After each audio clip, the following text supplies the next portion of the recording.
Order. Welcome to today's session of the Business and Trade Select Committee as we pursue our inquiry into industrial strategy. And in this session today, we're looking not only at industrial strategy, but we are also looking at the impact on UK manufacturing and UK automotive of events in America.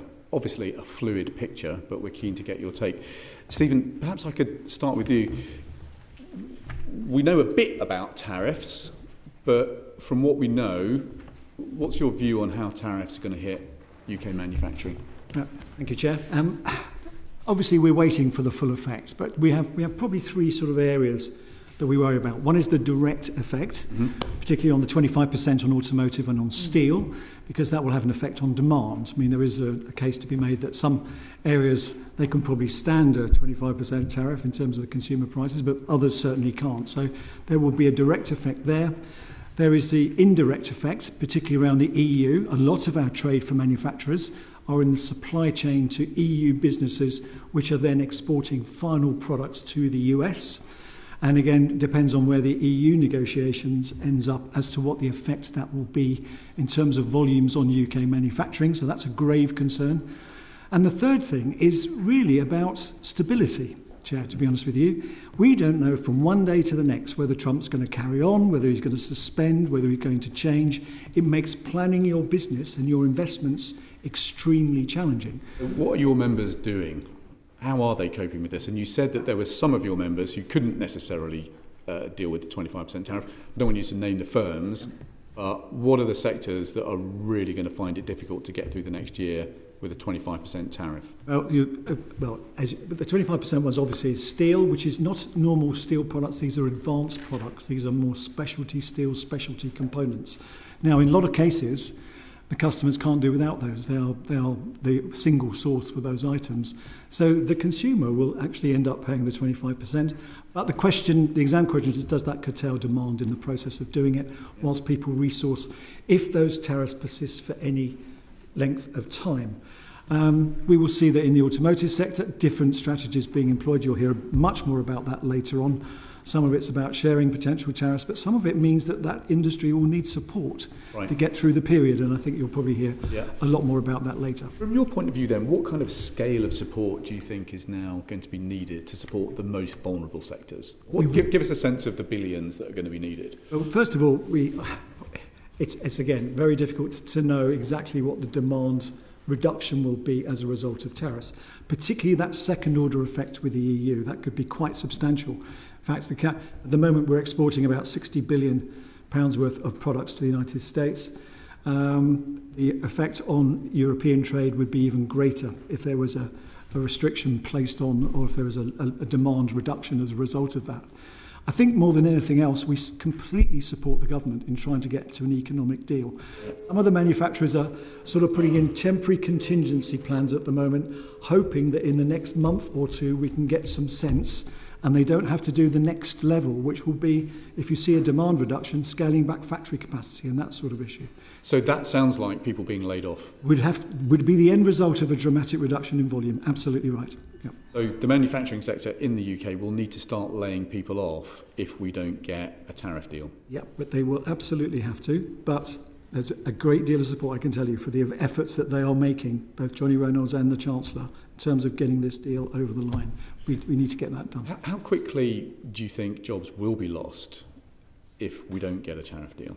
Well, there's sort of two aspects to it. There's the first, are we getting any further with the deal? How long is a piece of string? And in terms of the larger manufacturers, and if you think of UK manufacturing, it's represented by 800 large companies, 250,000 SMEs. That's the structure of UK manufacturing. Many of those large companies have put contingencies in place in one form or another, which gives them 2, maybe 3 months of gap. Okay, so that gives you an order of timescales before there would be a reduction in capacity planned. For SMEs, they're living hand to mouth. They want to know day to day on day whether adding 10% to their product is going to reduce the amount of volume they're shipping to the United States. And so for them, it's a much more direct impact. So the larger ones can put this off for a few months, but the smaller ones are going to see it now. We could see job losses by the summer. If we don't get a deal, yeah. If the during COVID and during the financial crash, we obviously put in place quite big packages of help quite quickly. Have you got a sense, when you look backwards to what we've done before, of the kind of scale that we might need to ready to support our manufacturers? I don't have a direct answer to that. I know in certain large manufacturers you're talking about the effect being over 500 million of margin if you're not careful, if it goes to the extremists on 25%. Yeah. So hard to tell until we know what that direct effect and indirect effect is going to be. And whatever progress, I mean, the other thing we don't know is what Trump's reaction will be to any economic deal that we have with the United States and what he would ask for in return. Is that going to weigh on the other side of it? So a lot of uncertainty at this point, and that's precisely what manufacturers don't need at the moment. Yeah. Okay. Mr. Holliday, what's your assessment of the impact that tariffs will have on your business? So I concur with Stephen that uncertainty is one of those factors that clearly we try and avoid, and that's challenging for all businesses at the moment. The reality for Siemens, part of I represent the UK business, part of a 150 billion market cap global manufacturing company, and here in the UK, 11 manufacturing sites, about 12,000 people across the sort of healthcare, rail industry and energy sectors. The direct impact to us is reasonably limited. It's quite limited in that with a global manufacturing base, we're largely not exporting directly from the UK to the US. And so in our current assessment as a manufacturer, we of course have a global conversation to have about this, but from a UK perspective, it's relatively limited. And I'm much more concerned about the indirect impact, which is our customers. It's those companies right across the industrial spectrum who are using our technologies in designing products and processes, in automating factories, in using industrial data. The impact on the demand for them will have a knock-on effect for those of us working very much in the innovation space. The government's gone out and asked industry whether we should be imposing retaliatory tariffs on the United States. What's your view about the wisdom of that?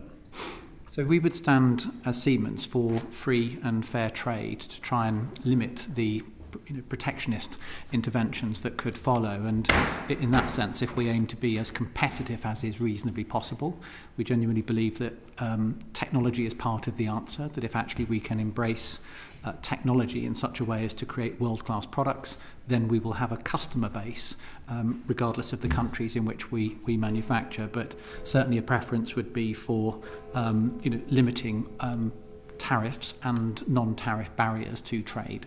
Okay, so not retaliatory tariffs by the sound of it. Stephen, is that the view of most firms? It is, yeah. Across surveying tens of thousands of manufacturers, Chair, the view is that we are adopting the right approach right now, being calm, being measured, trying to negotiate an economic deal. Yeah, okay. Professor Greenwood, have you got observations about how tariffs are going to hit the businesses that you work with? It's going to be different for different businesses, of course, depending on exposure to different international markets. And even within a single sector like automotive, we've got some manufacturers in the UK who predominantly build for export to Europe and some who have very profitable exports to the US at the moment. So even within a single sector, you're going to see some quite different responses. Perhaps the only thing I'll add to what Stephen and Brian have already said is the flip side of all of this, which is for things like electric vehicle and battery manufacture, where we have a free trade agreement with Europe at the moment. The flip side is if we are able to negotiate a favourable trade deal with the US relative to, say, what Europe is able to do, it would make the UK more attractive as a location for manufacturing investment for things like batteries or and electric vehicles, which have trade agreements with Europe, and in this case there would then be trade agreements to the US. Yeah. So it sounds like tariffs are going to hurt. We could have job losses by the summer. We don't yet know quite what scale of response is going to be needed, but when it is needed, it's going to be quick, presumably, and retaliatory tariffs probably not the right thing at this stage. Yeah. Thank you. Matt Weston. Can I just pick up on Stephen Phipson on the point that the Chair was just making, really, in terms of the SMEs, the smaller business you were saying, which are much more hand-to-mouth, much more immediate impact. To what extent do you think the DBT is being agile enough in supporting those businesses? I think, I spend quite a lot. I appreciate, but I spend quite a lot of time with DBT. It's a real challenge, to be honest with you, and even for us as the sort of national manufacturing organisation, it's a real challenge to reach 250,000 SMEs is a real challenge, and it tends to be quite a small group that you engage with at the end of the day. Nowadays, there's much more interest in these local places become important. So someone can be a champion in their area and then show other businesses how they've coped. That seems to work quite well. But DBT is trying, I think, we've had this discussion recently about what other communication methods we can use to get to more of those SMEs. Okay. It's okay. It's okay, but we could always improve it, absolutely. Yeah. Perhaps just a question looking at the opportunities, really, for advanced manufacturing over the next decade, and where you see the greatest, which sectors really offer the greatest potential. So perhaps, Professor Greenwood, you could start us on that. So the first thing I'd say is that some of the areas where we see the greatest potential are also the areas where we see the greatest changes taking place. So, for instance, automotive, aerospace, defence and energy are all large-scale industries with big installed bases that can be mobilised relatively quickly compared with setting up something which we don't have at all. All of them are going through changes of one sort or another, whether it's a technology change, a regulatory change, or a decarbonisation and circular economy challenge. But those sectors are certainly big enough to be able to move the dial quickly. Yeah. Stephen, any comments? Yeah, there's a number of really important areas that we've been feeding into the industrial strategy work on so that we make sure there is a high focus on it. One is around just about all the green technologies that we are innovating on in this country, where we are world leaders in innovation. Scaling those up and being able to deploy those green technologies is really, really important for the future. It's already creating hundreds of thousands of new jobs in our sector, so we like that. We are world leaders in advanced materials, and what we can do more on the advanced materials side, how do we accelerate that leadership and produce products with those advanced materials, is a core part of where we need to be. Pharmaceuticals and biotech research is another area where I think there's some attention needed to make sure that we have a really thriving biotech sector. And there's some, again, adjustments we'd like to see in the industrial strategy that enables that to happen. Just unpack that. Sure. We have a long process for drug approvals, it's expensive, it deters innovation, people will go elsewhere if we're not careful. Can we improve that? Can we reduce the bureaucracy? Can we reduce the red tape? Can we really capitalise on the innovation we've got and try and make sure that that's world class? Thanks. Aerospace, vital. It's sort of linked to advanced materials in many respects. We have a great position in commercial aerospace at the moment. We're the largest provider of componentry that goes into the commercial aerospace sector. Whole new generations of equipment being developed there. And automotive. I mean, again, one of the specialities of this country is luxury automotive in many respects. If you look at where we are, pushing that forward. All the Formula One teams are here. We've got a great heritage for it. So how do we create a strategy around some of those really interesting high-growth sectors which are all under the advanced manufacturing banner going forward? And I think is the challenge of the industrial strategy for the next 10 years. And are you encouraged by what you're hearing so far? Because, as you say, over the decades, we have been great with innovation. Great with original thinking, whether materials or new product like lithium-ion batteries and stuff, but we never see it through.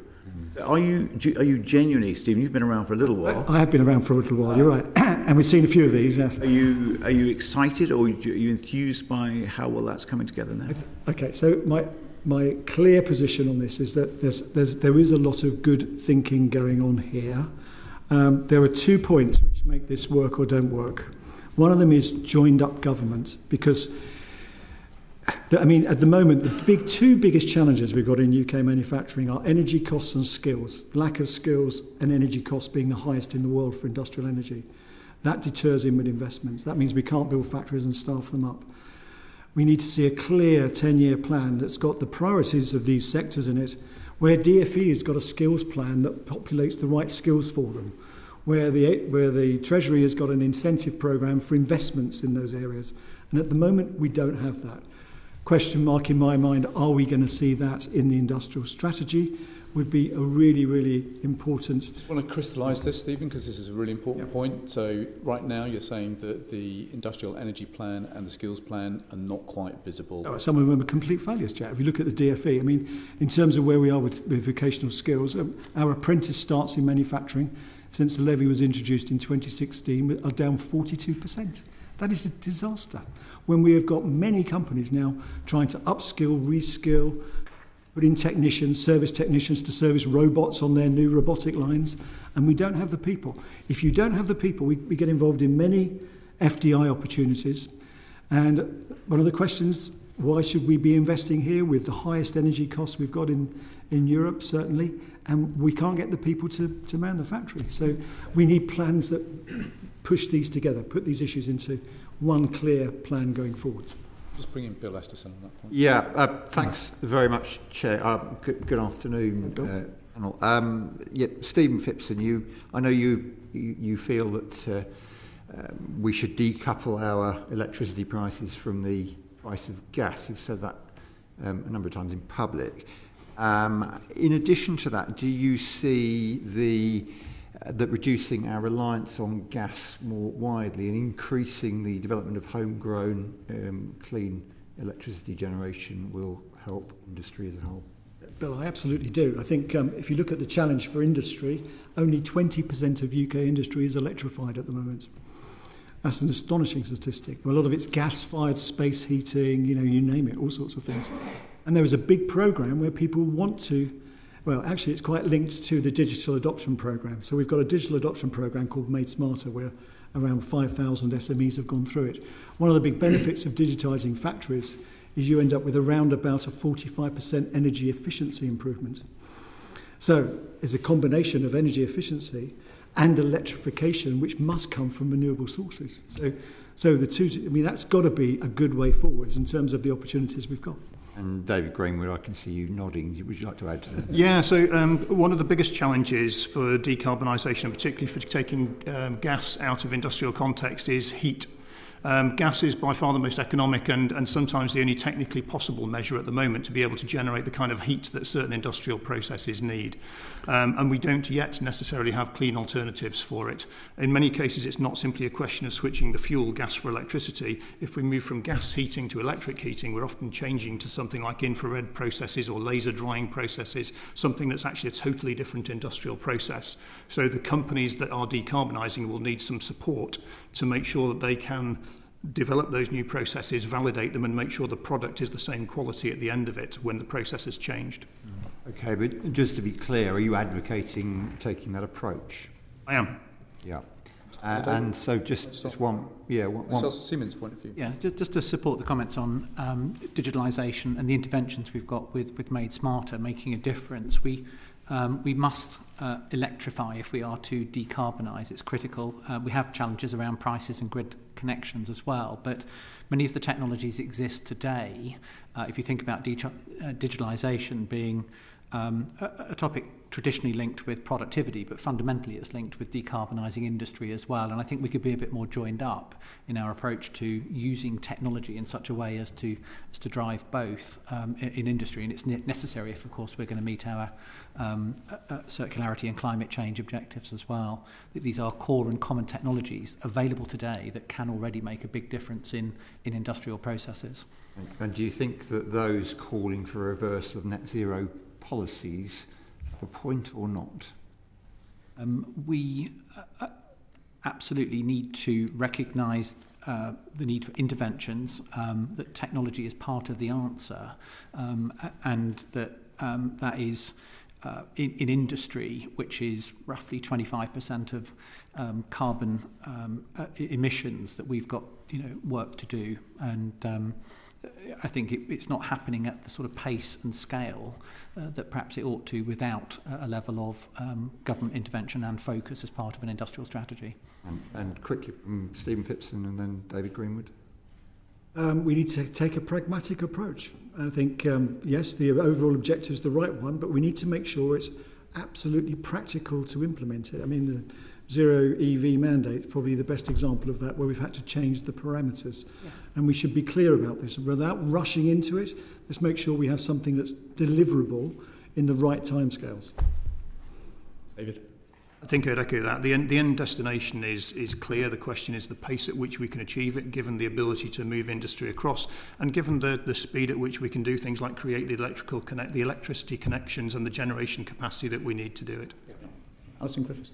Thanks. I just wanted to follow up on the point you made, Professor Greenwood, about the move from for the heat processes to move from a gas-based production to electricity. And also, this is a question also to Brian Holliday. What confidence do you have that we can create those new technologies that will enable that? Because at the moment, from what you're both saying, I think, we don't know what those technologies are, but we're insisting on moving to electrification for decarbonisation. Some of them we don't have answers for yet. If we look at particularly high temperature processes, 500 degrees, 600 degrees processes, very, very difficult to go. Things like heat pumps simply don't go that hot. So we need R&D, we need technology to look at how we're going to get to those points. Others we could do. Lower grade heat, so typically baking processes, 100 degrees, 200 degrees, could be decarbonised, and then it's a question of cost and time. So just to answer the specific question on, let's just stick with the high heat processes, what degree of confidence do you have that we will get to those processes in the next 7 years, 5 years, isn't it? We can't see the answer in front of us immediately today. It takes time for research and development to deliver, and then it needs to scale up, and then it needs to be implemented. So if you're talking about a 5 to 7 year timeline, I would be concerned. If we're talking about a longer timeline, then I think we can get there. Thank you. And Brian Holliday, same question. I support Dave in that there aren't immediate or easy answers to this, but there is definitely something in building the foundations for this industrial strategy with net zero and electrification as part of that. So specifically the skills, the technicians, as well as the graduates that we need in the sector, a joined up skills and innovation landscape, so made smarter with interventions for small firms, like our catapults for a mid-technology readiness level intervention, and of course exploiting the excellence we've got in research and development. But I think that the industrial strategy should help to bring together some of these elements that will help us focus on this long-term mission of net zero as well as economic growth.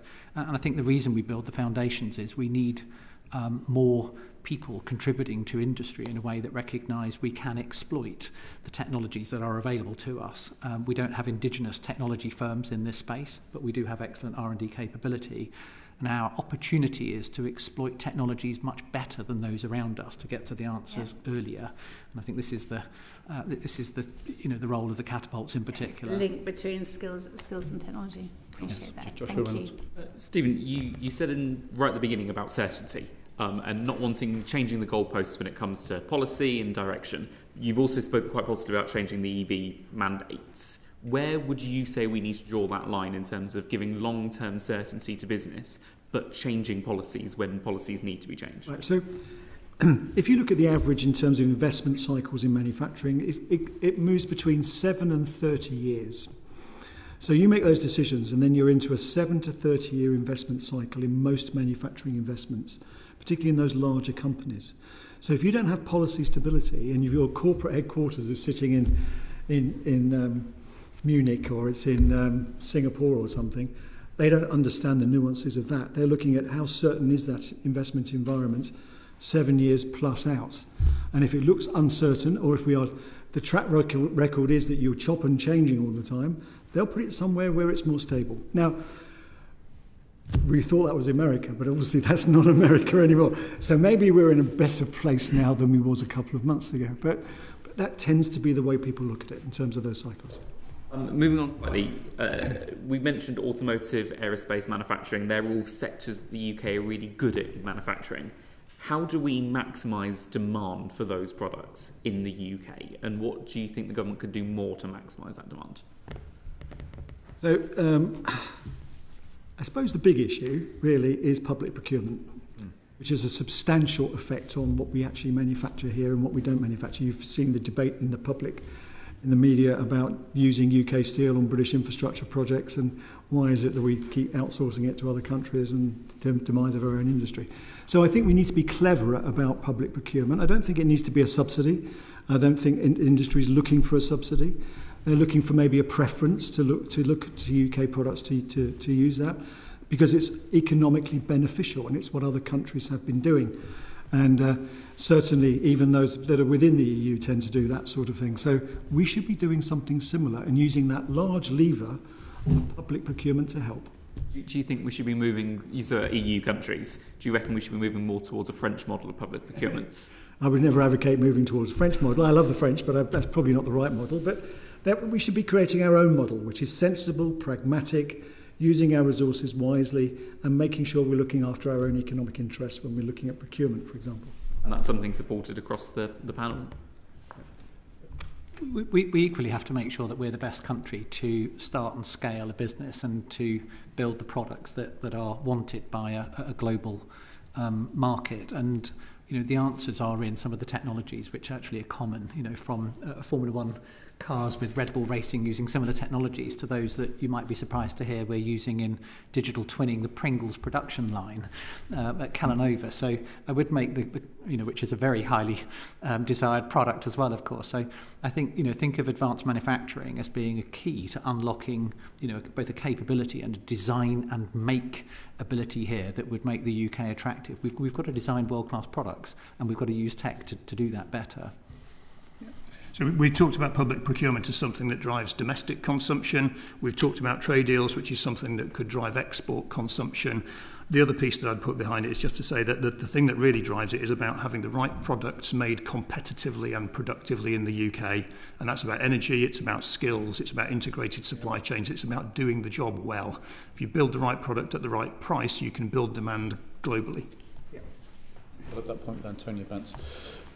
Thank you very much, Chair. I wanted to ask, we've talked about energy, we've touched on the problem with skills. I wanted to hear a little bit more about what you thought the solutions in the skills landscape are. I'll start with Stephen, please.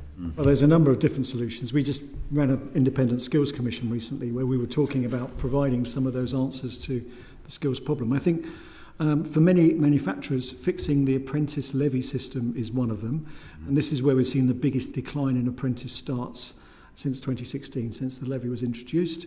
And again, you may say, well, why aren't employers doing more? But if you look back at that structure of 800 large ones and 250,000 SMEs, what we find is the 800 large ones are investing like crazy in skills because the system isn't working. So they create their own training academies. You can go to any of the large companies, you'll find their own training academies set up to provide their own apprenticeship program for their own use.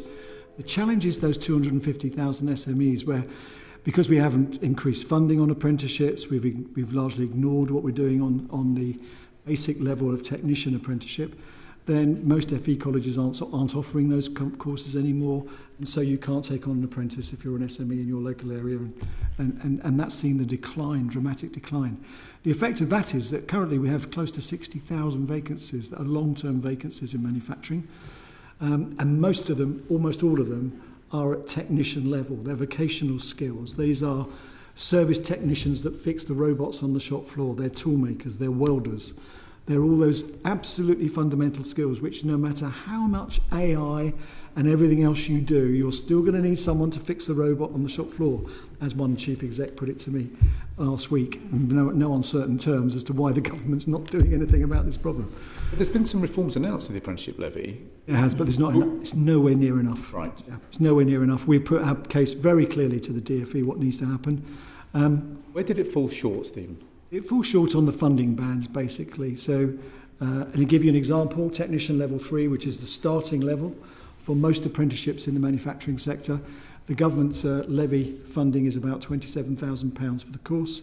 Cost of delivery for most FE colleges and private providers is average £35,000 now, and that £27,000 was set in 2016.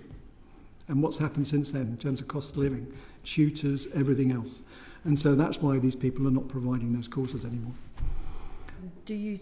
I wonder if the rest of the panel wanted to come in on skills, and I would also just suggest, are there, in the changes to the growth levy, perhaps there is some way that some of the funding can be reprofiled from the higher courses to some of the lower and medium courses. Certainly, I know in my constituency that the need is for the 3s and the 4s, yes, exactly. not the 6s and the 7s. Exactly. So. I completely agree with that. And also there's an underspend of about 800 million in the levy collection as well. So can we use that to get some of these level 3s and level 4s moving? That would be very good. Yeah, sorry, go on. You finish that, Tony. Or Stephen's comments and had the opportunity to contribute to the Industrial Strategy Skills Commission as well. So it's a worthwhile report to read on the topic. So Siemens employs over 600 apprentices and graduates in the UK. As a former apprentice, I'd like to advocate to this select committee the need for more of us. But in industry, I think it's critical, and I support the view on long-term vacancies being important. I think there is an interesting thing to be careful of here, that as a branded company, we don't have a problem recruiting as many apprentices as we want. The issue is the longer-tailed manufacturing firms. So we've got the image issue, we've got parity of esteem issues. These have been long-standing and well documented, unfortunately. But I really would want to support and endorse the work of Skills England as a body. I just wonder, are we being fast enough, and are we joining that up enough with the industrial strategy? So, there's we're allowed to say that we're not. Yeah. But I really, I think what they've done so far to unlock the need for us to review supply and demand of skills is just critical. And, yes, we need to put more money into training engineers and technicians. It costs more, so the Growth and Skills Levy needs a reform in that sense. But, we've got to do more on, the attractiveness of apprenticeships as well. And so careers advice, needs to be addressed in schools. It's not joined up.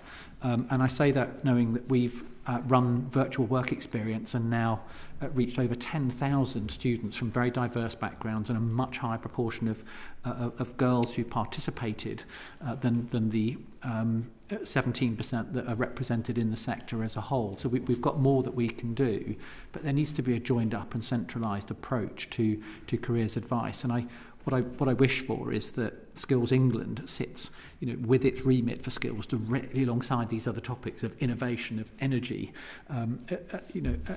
with energy prices and access to finance as the critical enablers to us, finding or deriving growth from an industrial strategy. And it's not quite in that position yet. I think all of these threads need to come together in a way that feels much more joined up at a whole of government level, yes. And David, you must be pleased that Skills England is coming to Coventry, nice and close for you to be able to pop round and tell them what. That will certainly help. I would just echo the comments of the other panellists. It's really important we get connectivity between sixth forms, further education, higher education and private providers when it comes to skills.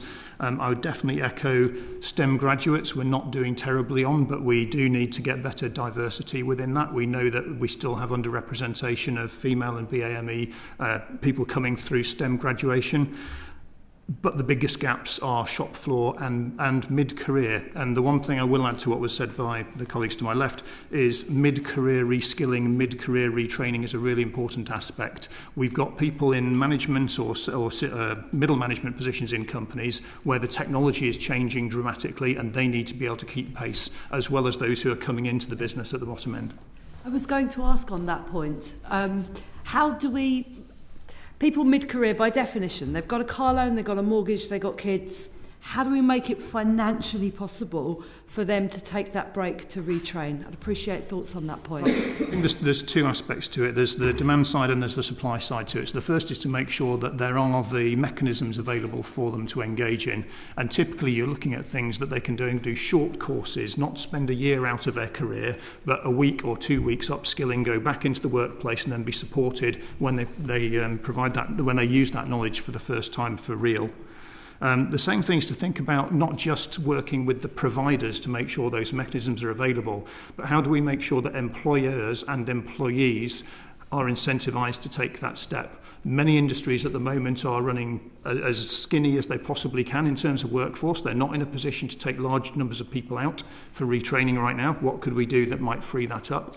And the other challenge that you've got is that some of the skills we need to train for are outside of the companies that exist today. So it's unreasonable to expect a company to take their employee and train them for a job somewhere else. So how do we give employees the agency to be able to take their future career into the skills development they want for their next role? What's the answer to that? I think some of the lifelong learning accountancy seems like a good idea, to be able to give people the opportunity to access their own budgets, to access their own skills and training mid-career.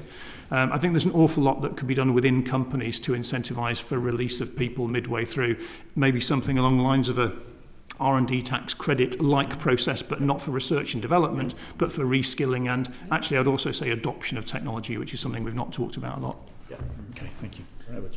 Thank you. And just to comment on some of the points that you've made, I think in particular, I'd heard this issue around the deficit, around the amount of funding available for apprenticeships. You know, the Road Haulage Association have mechanics who are helping to train people to work on electric rigs, but they have that deficit. So again, we're not going to have those people coming through.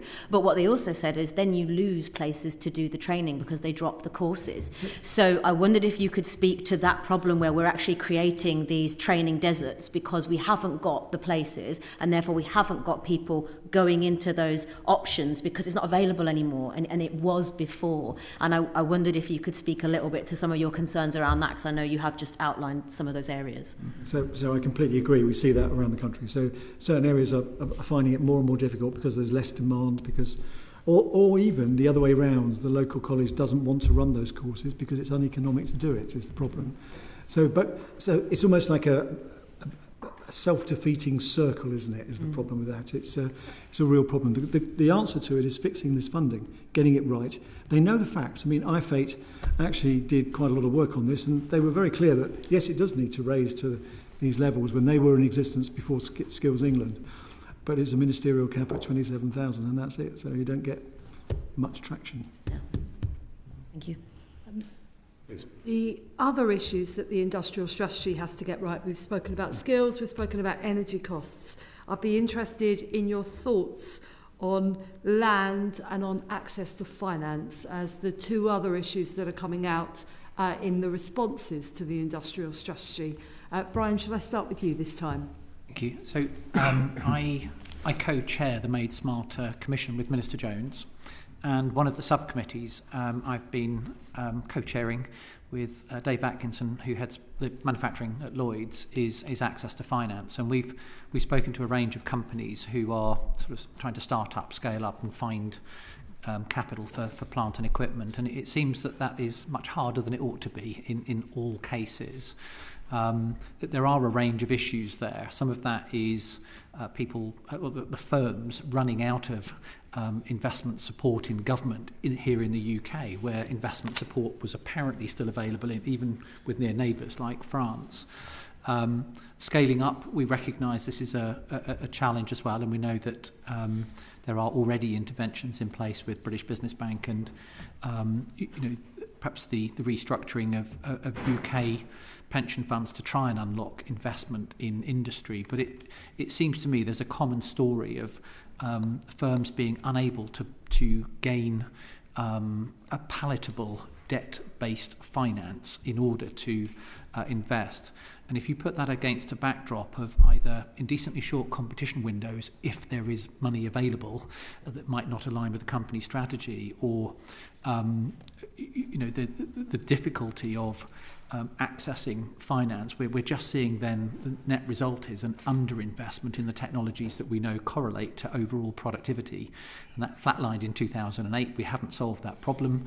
The Made Smarter review identified this correlation. And so I think, industry seems somehow more difficult to invest in than infrastructure. And I think we've got to be much clearer, not just about the role of British Business Bank, but the signposting of the support schemes, to help firms, get access, to critical funds if we're to invest and grow.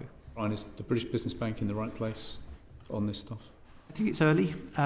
We know its role and remit. The issue we found with the firms that we spoke to was that they weren't necessarily aware of it or its remit yet. So that we've had conversations in the past with former members of the Department for Business and Trade about manufacturing prospectus, some way of consolidating and signposting better all the support schemes that are out there, from a made smarter sort of technology intervention to a catapult, to a finance offer and so on. And so we're doing a lot of things, but particularly when you get into skills, these things become very fragmented. So for the SME community in particular, they just become very, very difficult to see where do you go for help. So, I would strongly advocate for policy instruments that are simple and always on.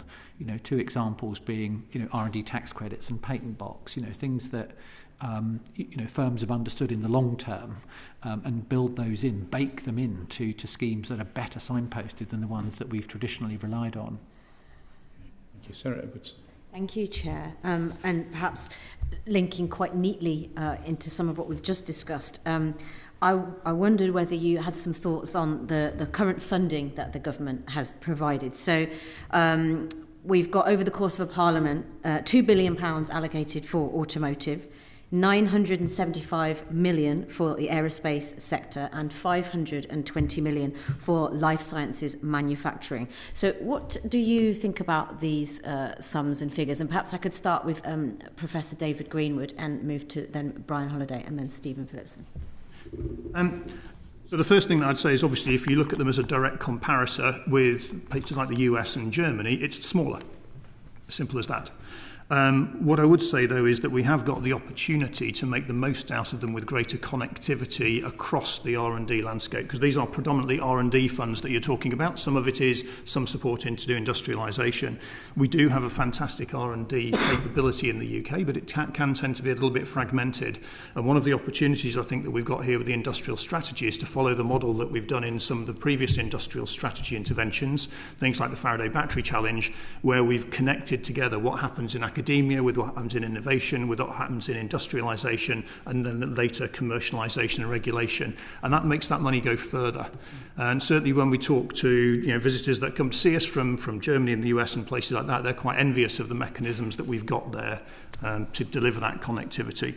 Would more be welcome? Absolutely yes. Where I would say the gap is, though, because these are predominantly R&D-like mechanisms with some industrialisation at the other side of it, the biggest gap that we see at the moment on the finance side is at the private equity stage of a business's development. So we're quite okay in the UK at getting angel investment funding. We can usually get collaborative research and development type funding to do the first stages. It's the point at which a manufacturing company needs to raise typically between about 10 and 50 million to put a pilot facility in place to be able to deliver first orders to customer. And that is an incredibly difficult raise in the UK at the moment. The risk profile doesn't suit the private equity investors that we have in the UK today.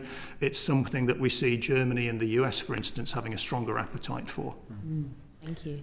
I think there's a critical role that government could consider here is as a guarantor as well. If we genuinely believe in the benefit of plant and equipment investment in digital technology, I think there's a role in particularly those firms that don't necessarily sit with those key sectors. But my answer would be that we've got these world-class sectors. We've got world-class capabilities in auto and aero. We've got new imperatives in defence that will have a crossover in terms of the skills needed for us to step up. And I wouldn't comment on the totals invested. I would just like to draw your attention to the need for us to have investment in the horizontals as well. And in that sense, it's about building the foundations for the sectors where we can be world class. And I think this is about grassroots sport, for example. It's having a much wider base where you build talent that progresses. And I think in manufacturing, this is just as important. And in Made Smarter, for example,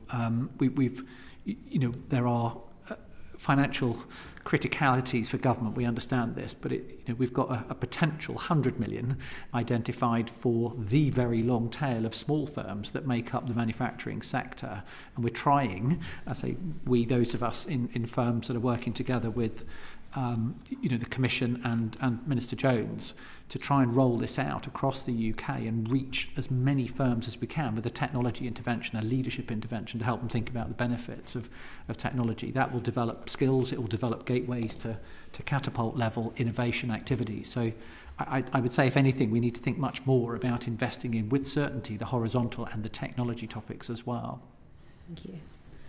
So I would say the R&D funds that you're talking about are welcome. It's good to see R&D money being spent in those sectors. It is relatively small, but it's good. But it's a very small contribution to what is an incredibly big problem in this country. I've spent 35 years plus in manufacturing, and we've always had the same problem of scaling up our innovation. We just can't do it. This is the place where everything's invented. We work very closely with Innovate UK and all the startups that are coming out of there. The amount of startups funded partly by government to get them to that innovation stage that end up in US or European ownership, because we have a market failure here of scaling them up, and we still haven't found the solution to that. If we could find a solution to that, which I've seen time and time again with various governments, we would make a massive difference. I mean, we was in the US last year talking to our American counterparts, asking American companies what they thought about the UK. And their view was, UK's fabulous. You invent everything in the UK, but you've got no money. So we scale it up over in the United States. And we've got to try and break that market failure. And whether that is government taking a radical view of taking equity stakes in these startups or something different, just fixing around the edges with small pots of R&D money is not the answer. You think that, there's not enough of a risk appetite in this country? And we've got all sorts of problems around the Bank of England rules about investing with SMEs and startups. We've got other investments in financial services which are much quicker paybacks than long-term manufacturing investments. There's a whole raft of reasons why. On this, though, I think the committee would benefit, Stephen, from, if you could bear it, just giving us a note on that full list of barriers, because this is something that we are so concerned about. Okay, we'll do. Appreciate that. Okay.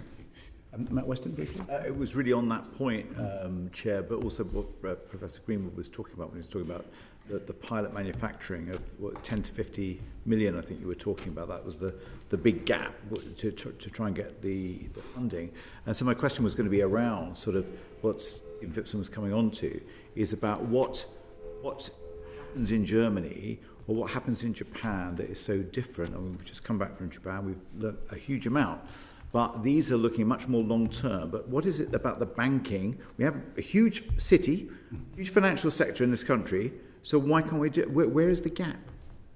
So if I can comment, when we look at the typical gap is in private equity. It's the first steps of private equity. So it's typically putting it into nurseries and things like that. Yeah. So typically you're stepping out of a VC land and into private equity. And the challenge is that the investment community that we've got in the UK is used to its tech investments, where the money is put in linearly. So if something's going well, you can choose to put more in, and then you turn it around quite quickly. You see your return on investment within a kind of 3 to 5 year period.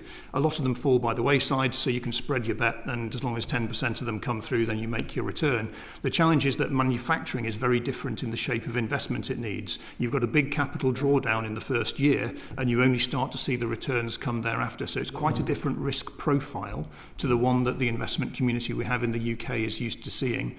When we look at US investors, we tend to find their fund managers are ex-entrepreneurs who've exited and tend to have a slightly different risk appetite to those that we meet in the UK when they're typically ex-consultancy or ex-finance community. Finally, Roger Poynton. Well, we've touched on some of your answers, some of the institutions that are there to support your sector, but then also more broadly British Business Bank, the Industrial Strategy Advisory Council and so on. I'd just be interested to get your perspective on, do we have the right set of institutions to support and maximise the growth in the manufacturing sector? And if not, what would you like to see in the industrial strategy, the next iteration of that, in order to support you? We'll start perhaps with Stephen and then work over.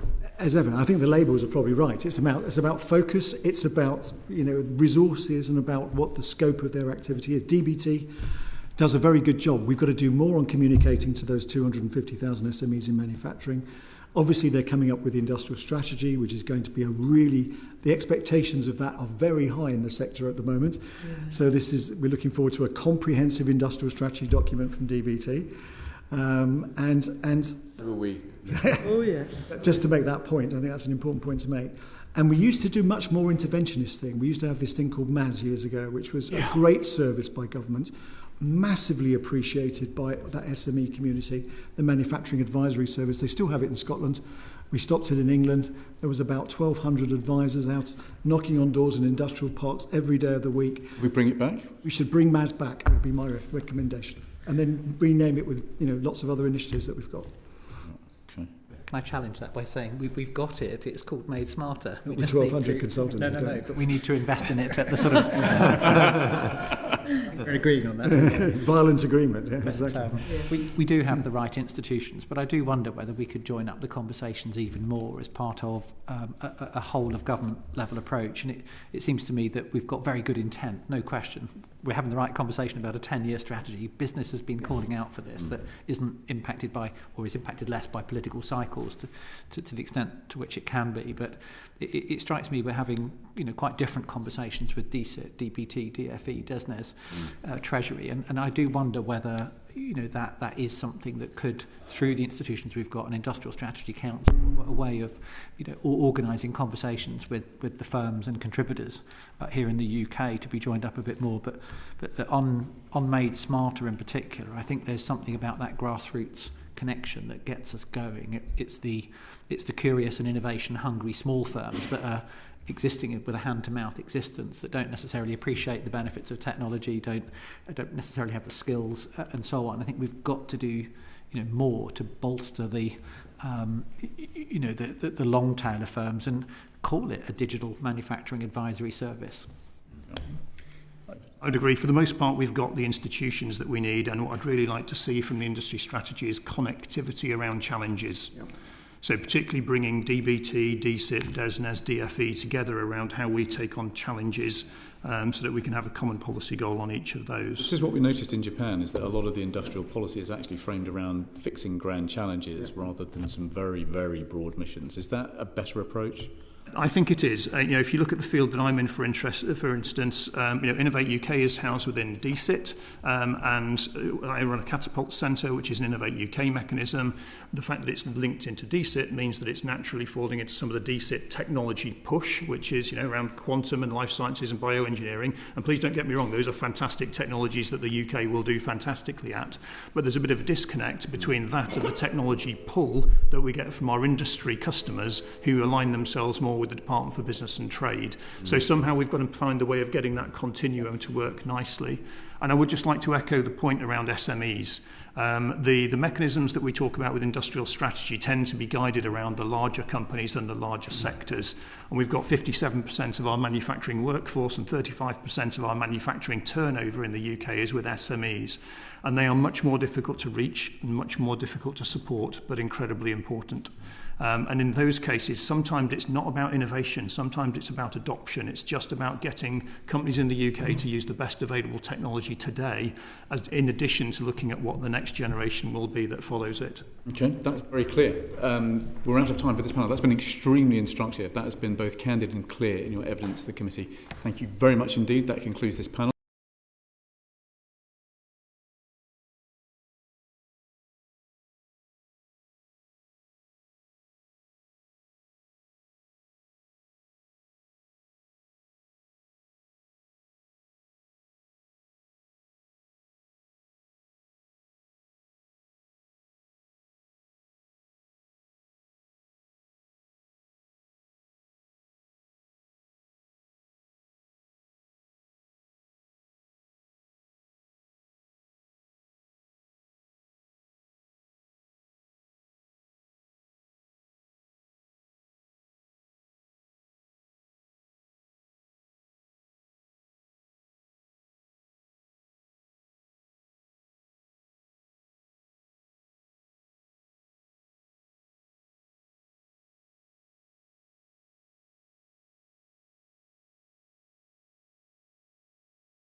Order, order. Welcome to this second panel of today's session of the Business and Trade Select Committee as we look into industrial policy in this country and we look at the impact of tariffs on the automotive sector.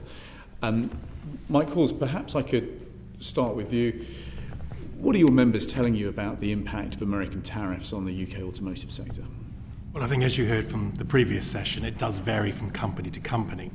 but where companies are affected directly, it's severe, it's significant, and it's immediate. If you look across the UK automotive industry, 80% is exported. As an average, 60% will go to Europe. And some manufacturers, that is the most important market. 60% to Europe. Go to Europe generally. Then if you look at other manufacturers, specifically the small volume, high value ones, they're much more evenly spread, and their exports can be somewhere between 30 and over 50% going to the US. Now, yes, they make high value products.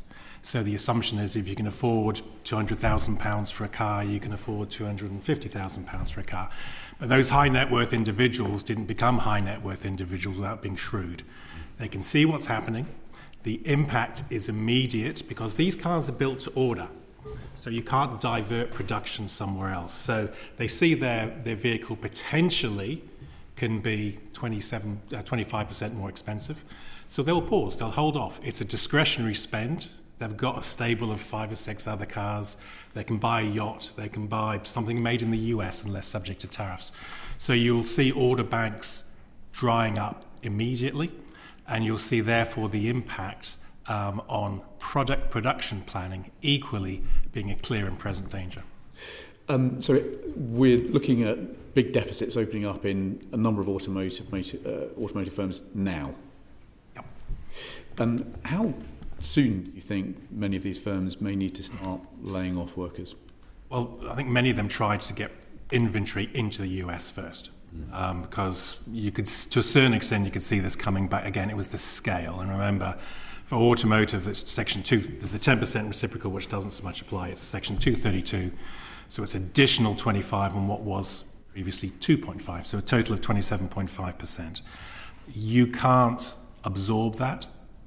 You cannot pass, as we've just explained, you cannot pass that on to the market, even though their competitors generally will be subject to that 25%. Because if you think of those brands, Rolls-Royce, Bentley, Aston Martin, McLaren, the stable we have, which is world-renowned, and we must do what we can absolutely to keep. Their competitor set isn't US-based manufacturers. It might be coming from Italy or elsewhere. Or more or not, those customers buy all of them. So the impact is significant. How they will be. We had a long discussion in the previous panel about skills. These are highly talented people. We can't afford to lose them. So you'll do what you can to keep them, because it takes a long time to build up that skills. Once they go, it's very hard to get them back again. So they'll be doing all they can to see. Initially, can you divert production to another market? Very difficult, because these cars are built to order. Can you sustain that level of employment for as long as possible until we get a deal? And that just underscores the importance, the imperative of getting an urgent deal. So how long have we got before we start seeing layoffs? Well, like I said, layoffs will be the last resort.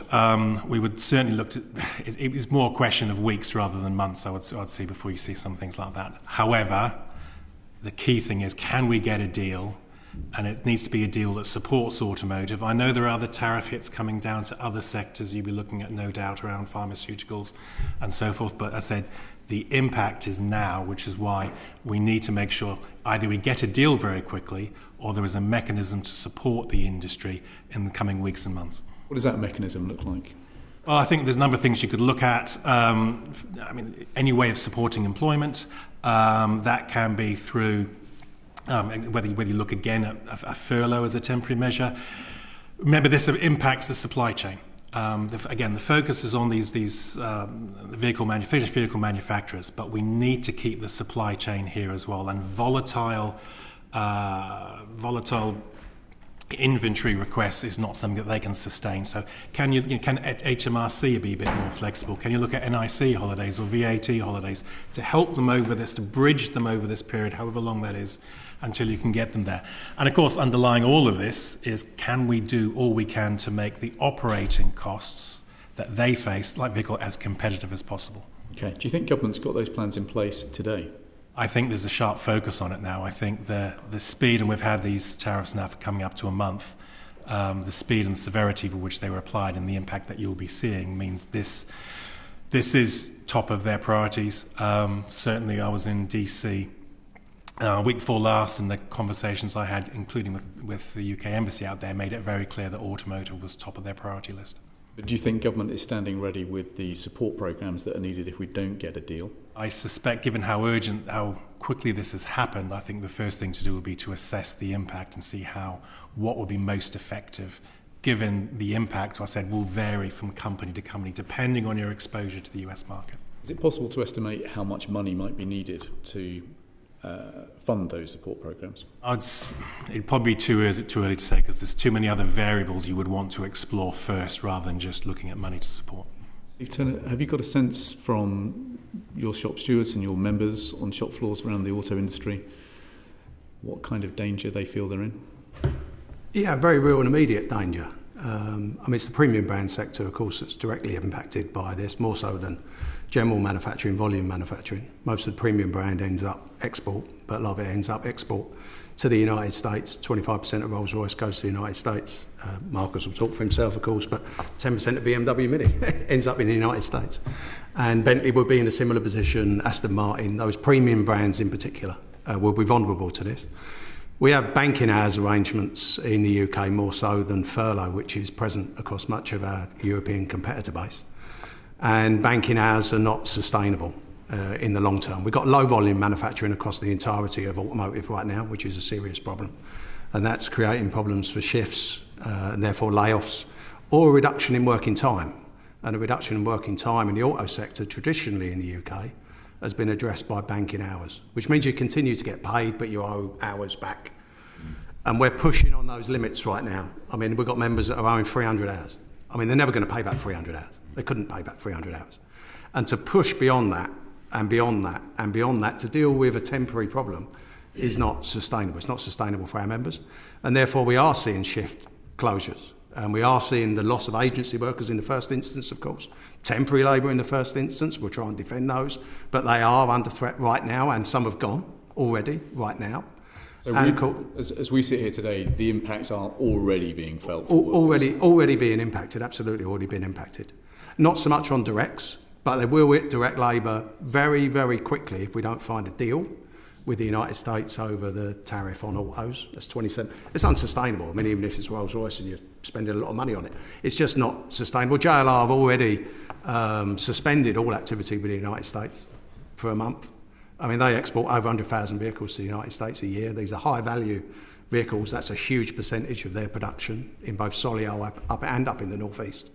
So it's going to be a particular problem in the northeast, the northwest, the West Midlands, and the southeast, where there are plants that are directly related to high-volume export to the United States. Okay. Markus, how are tariffs hitting your business? We definitely believe in free trade and openness and worldwide global cooperation. Just to give you some numbers, 75% of the Minis are exported, 92% of Rolls-Royce go abroad. To build a Mini, for example, I get 80% of the parts from foreign countries. So it's a global connected supply chain, and it needs openness of borders and free trade. So we are in regular contact with the Department for Business and Trade, and we believe that it's the right approach to negotiate and find a solution on the table that free trade is in the benefit of all customers around the world. Mr. Johnson? Yeah, from tariffs at Nissan.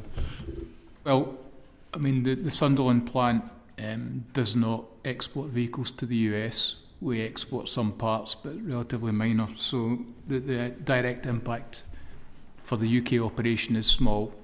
But as a global company with a significant business interest in the US, globally, Nissan is impacted significantly by the tariff situation. So it's more of an indirect issue for the Sunderland plant rather than a direct issue.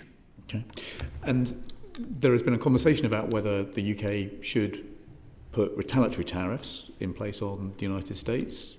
Mike Hawes, is that a good thing to do or not? Not immediately, no. Again, conversations that we had in DC recently, I think the UK approach has been the right one, emphasising remaining cool, try and seek a deal. Jumping immediately to retaliatory tariffs or the threat of tariffs doesn't doesn't respond well, then again will lead to further tariffs elsewhere. So I think the approach taken thus far has been the right one. Okay, let me just ultimately you've got to get a deal. Let me just check whether there's a consensus across the panel. Mr. Johnson, do you think retaliatory tariffs are a good idea? No. Okay, Mr. Turner. Well, it depends how long this goes on. If we don't find an early solution to this, then we're going to have to react. I mean, bullies only react to a certain course of action traditionally. We're into free trade. We've got no problem with free trade, but you've got an interruptant to free trade here with the United States. And so we are going to have to look at what we're going to do to protect. So we can take measures to protect the UK market. We can introduce the daughter of furlough, if you like, to address the downshifts or the low volumes that will be a result of this. And we can introduce all sorts of incentives to keep manufacturing here in the UK. But ultimately, we're going to have to retaliate if we don't find a trade solution to this. Okay. And that will be your Teslas and particularly Tesla. Which is a big market here in the UK for a US brand, a benefit from ZEV credits as well as from the import tariff situation. Yeah. Markus, what's your view about retaliatory tariffs? So we fully support the ongoing discussions and hope for solutions that without any counter tariffs. Okay. Do we need to take protective measures against trade diversion from China, Mr. Hawes? We're not seeing evidence yet of a significant increase, certainly in the last few months, of Chinese-produced vehicles. Broadly speaking, Chinese-produced vehicles, and I use the term advisedly because there's a difference between Chinese brands and Chinese-produced vehicles, accounts for about 10% of the market, give or take. Talking about the UK car market, about half of that is Chinese brands, and they've been increasing steadily. But these talks of some commentators will say there's a tsunami of Chinese cars coming. We're not seeing that yet. So at the moment, I think what everyone would emphasise is the importance of free and fair trade in a highly competitive UK market. Okay, Mr. Johnson, do you think we need safeguards against trade diversion from China? I think, as Mike said, free and fair trade is the key here. At the moment, it's not necessarily free and fair. I think when it comes to Chinese-produced vehicles, we know that they get a significant subsidy from the Chinese government, and they get free entry into the UK in comparison to the European Union, for example, that's imposed tariffs. So it's open door, and from that point of view, as a manufacturer based in the UK, for us, it's something we'd like to see addressed. Okay. So it's not a level playing field right now when it comes to China, and we probably need to do something about that. Yeah. Okay. Is that BMW's view as well? We believe in the strength of our brands. It's difficult to copy a Rolls-Royce or a Mini. It's a bright British icon that we produce. So we think we have to have here advantages under the aspect of cost competitiveness. So it's we mentioned it earlier: energy costs, labor costs, free trade agreements, access to skilled, qualified people. That's our approach, where we think that makes a difference, and then we believe in the openness of the market, and we are strong enough. Okay. Any views about safeguards against? Yeah, I think we've got to adopt as part of our strategy our relationship with China. I mean, they sold 104,000 vehicles in the UK last year, mainly electric. They dominate the top 10 sales of electric vehicles. They dominate critical mineral refining, and they dominate much of its mining as well around the world. And that impacts on our industrial strategy. If we want a cathode and anode strategy around the manufacture of cells for batteries, not just the assembly of batteries, if we want to be in that high value, high tech area of the world, then we need to develop our trade relationships, and China's a key relationship in that. So do we need a similar strategy to that we adopted with the Japanese in the 1980s and the 1990s? They want volume manufacturing. Can we offer a plant in the UK? Can we offer them an incentive to manufacture here in the UK? And that's something that I think we should consider. It's not just the vehicle sector either, it's buses. They've now got 10% directly of the UK bus market. Well, we've just closed the bus manufacturing. The old Optare site in North Yorkshire has just closed. Alexander Dennis is running on reduced volumes. These are UK bus manufacturers, and we're importing buses from China. I mean, that doesn't seem possible in my eyes, certainly not right. So we need to address that issue. And our relationship with China is something that I think we really need to develop a view on as part of the industrial strategy. Very useful, thank you. Joshua Reynolds, very quickly. Thank you, Chair. Every week it seems that China's bringing out a new EV that undercuts the UK market and is of significantly better quality than it probably would be 10, 15 years ago. That effectively, we as Western car manufacturers have taught Chinese how to manufacture EVs, and they're now doing it better than we are. So how can we compete when the prices that they're coming out with are nowhere near the prices that we can manufacture and produce for in the UK? First of all, I disagree that they're necessarily better than what we produce. I think colleagues to my left will probably sustain that. Yes, undeniably, the Chinese automotive industry has grown phenomenally in the last 20, 30 years. It's improved its design, its quality, its technology, and is very, very fleet of foot, which is giving it an advantage. Now, that is good for the market, but it puts European established players, UK companies under enormous pressure, and you heard that from Alan. So what matters is trying first and foremost to make sure that we do things as competitively and efficiently and cost effectively as possible. And here's where we do get into sort of industrial strategy and the things that could be done about, addressing the cost competitiveness of the UK manufacturing offering. But also, I think you also got to look at the market and see, the UK customers, like many customers, still have a degree of brand loyalty. And so that they will naturally gravitate towards the companies' brands that they've had before, and we should trade on that. And we should also make sure that the market itself is as strong as possible, and because it's not at the moment. We are still significantly below where we were pre-pandemic levels. A stronger market will be better for all. It is slowly happening. If you go back 3 or 4 years ago, you never would have seen a BYD showroom in Britain. Now you are, and they're becoming more and more common week by week. Is that concerning? See, for you and your members, is that concerning? It is concerning. China is a growing and dominant force in the automotive sector, as it is in aviation. It will be the third major part in aviation by the end of the year as well, I think. But this is something that, as I said before, we need to address in terms of our relationship with China. I think the Chinese will want to build within the UK, or certainly within Europe. So do we want to adopt a strategy that attracts, like we did with Nissan and Toyota in the 1980s and 1990s, and have a very clear strategy to bring in the Chinese into the UK with their technological advances and the rest of it? Or do we want to see them as an importer to the UK? Right now, they're an importer to the UK. I'm interested in UK manufacturing jobs. I'm not interested in importing cars from somewhere else into the UK, or buses, or anything else. I mean, they'll come. We're part of a world market, a global market. Right? I'm not worried about that. But I want to see jobs here in the UK. And at the moment, we're seeing jobs undermined in the UK. I mean, there's a lot of subsidy in the Chinese economy, of course. And we need to address that, or find redress for that, to protect our sectors, not just in the UK, actually in Europe as well, because they're a major dominant player in Europe now. Western, please.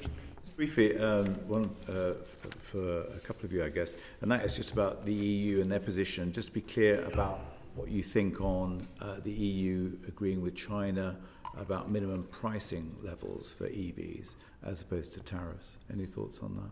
Is that workable? That's what the EU is talking about. I think they are considering it's a difficult thing to arrive at, because naturally you should have a free market. I think we'd agree on that rather than trying to steer a market. Clearly they undertook an investigation against state subsidy, found evidence, and so have levied a range of tariffs on Chinese-produced EVs,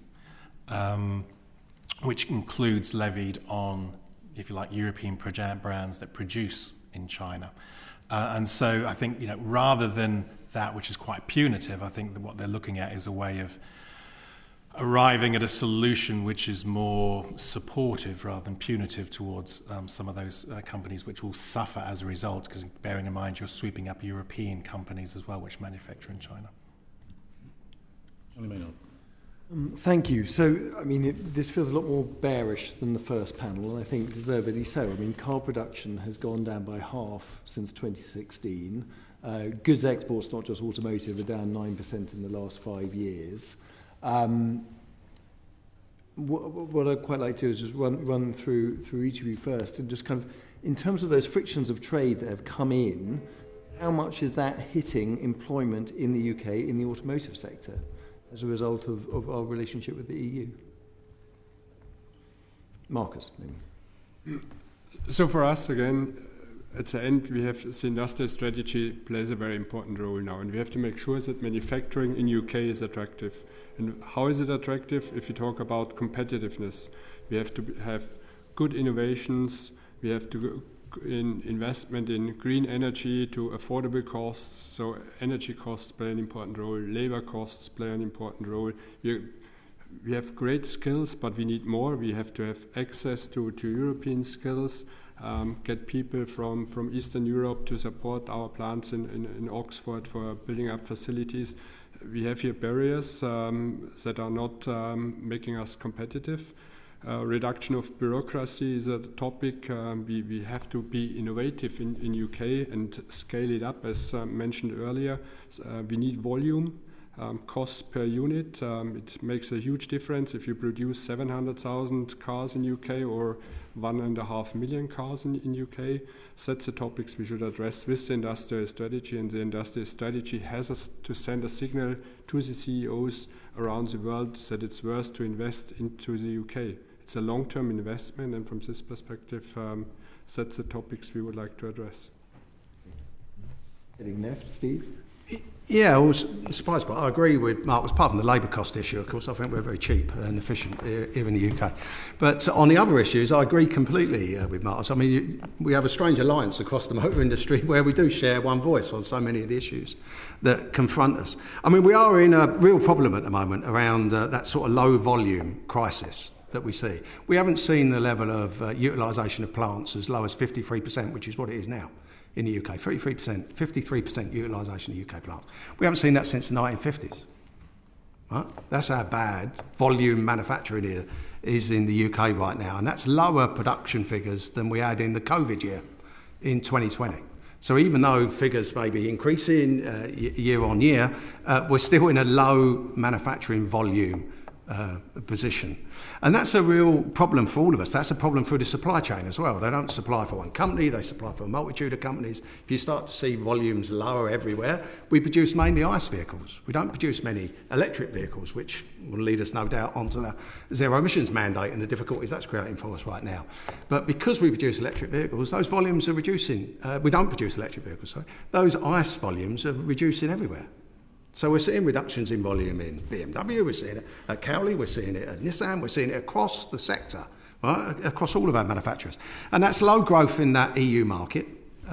We've seen a stagnation of growth there, and particularly on electric vehicles.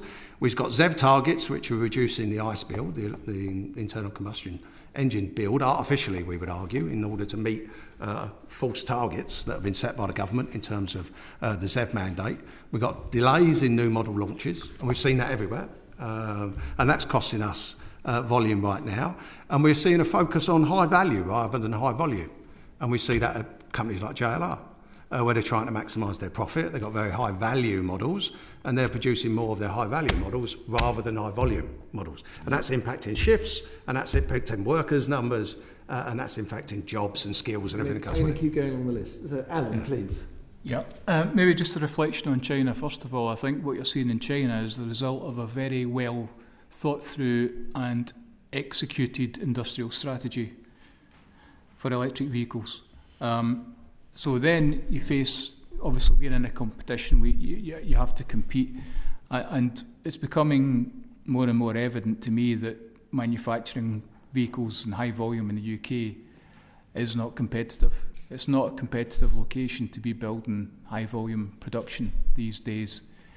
And you know, it's energy costs, it's the cost of everything involved in the cost of labour, training, it's the supplier base or lack of, all sorts of different issues, cost of investment. Ultimately, the UK is not a competitive place to be building cars today.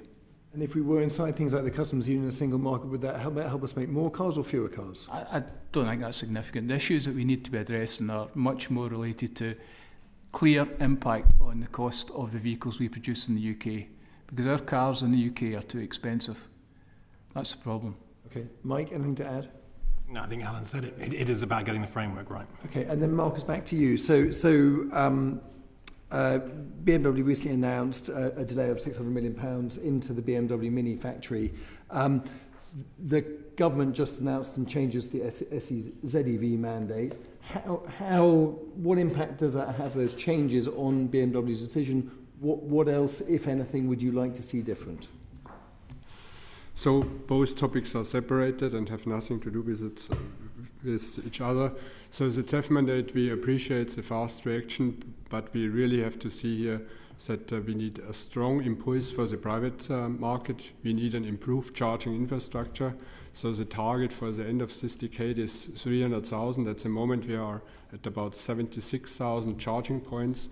So customers have to get the feeling buying an electrified car and driving an electrified car is for their benefit. Here again, energy price plays an important role as well. We as a BMW believe in openness to technology, not just on one technology, electrified cars. There are hybrids, plug-in hybrids, green fuels. There's a lot of different options to reduce carbon and help be sustainable, and not 80% of electrified cars by the end of 2030. And probably everyone in the room will agree that we don't see this number realistic at the moment, that 80% is a realistic number. So that's on the carbon, on the CEV mandate. And our delay on so we last year launched 3 new Minis, the 3-door coupe, the 5-door coupe, and the convertible. Then we recognized the slow demand of electrified cars globally. We send our cars to more than 100 countries, and from this we just flexibility is one of the strengths of the BMW Group, and so we decided to review our decision when we get electrification to Plant Oxford. Thank you. Antonia, do you want to come in on that? Thank you. And so what reassurance can you give the workforce and the community in Oxford that Oxford will remain the home of the electric Mini into the future, and to your other plants around the UK, if it is so easy for a group such as BMW to undertake, to use this flexibility to review these investments? So we at the moment investing in a new body shop building and a new logistics building that's about worth £50 million. So it's a strong signal that BMW is fully committed to UK. At the moment we are focusing on building the best Minis for our customers around the world. And then, as Alan said, at the end it's about competitiveness. So the industrial strategy has to send a strong signal for the long-term future. Alison Griffiths. Thank you. So I know we've heard on the ZEV mandate from BMW, I'll come back to that as well, but just more generally, to what extent have the recent changes to the ZEV mandate alleviated pressure on UK manufacturers? Shall I start with Mike? They will have helped. Ironically, the companies we spoke about at the beginning, those small volume, high value manufacturers, a lot of them were exempt under derogation to 2030. That's been extended to 2035. So that's not the support that they would need. And it was never meant to be. What the changes to the mandate were trying to do was to help the industry overcome some of the cost burden of meeting the mandate. The mandate, as you know, was 80% by 2030. Last year had to hit 22%. Can I ask a quick counter question just based on something you just said? Because there's the cost burden, but also Steve very eloquently laid out the volume burden as well. Do you see it as part and parcel of the same thing? Yeah, if we have a strong, one of the reasons why you locate where you do is because you have a strong domestic market. We don't have a strong domestic market. Ironically, for EVs, it's a bit counterintuitive. Last year, we sold more than anywhere else in Europe, which usually we're second behind Germany. It's a bigger market, second only. But the cost of delivering that, last year it was 19.6% of the market was EV. We would say that the underlying level of demand was about 12%. So manufacturers had to buy 7.5% market share for EVs. That cost the thick end of £4.5 billion just on those models. That is unsustainable in any book. And that means when you're looking at where you would invest, You'll say, well, why will I invest in the UK when the cost of me doing business in the UK, just from a market perspective, is so high? So yes, we want to build these things here, and increasingly you will see that, but also we need a strong market, which means the more of those you can sell locally, the better. Yeah. Alan, what would your view be? I think that ZEV mandate, we welcome the changes that have been made. It definitely softens the blow in the short term, but there's still some fundamental issues that need to be dealt with. And the customer demand aspect of it is really important. For us, we've got new Leaf coming later on this year, full EV. We've got new Duke coming next year, full EV. And we need the market to be there. It's about volume, and we want to see more incentives to support not only sales in the UK, and the UK is a really important market for Nissan, but also production in the UK. Yeah. So there's ways of incentivising or encouraging production locally. The French are doing it. There's a French scheme that's in place now, an eco-bonus scheme, which is relating to carbon footprint. And the smaller, if your carbon footprint is within a certain threshold or under a certain threshold, then the customer actually can receive incentives. And inevitably what that does is it encourages vehicles which are produced either in France or extremely close to France.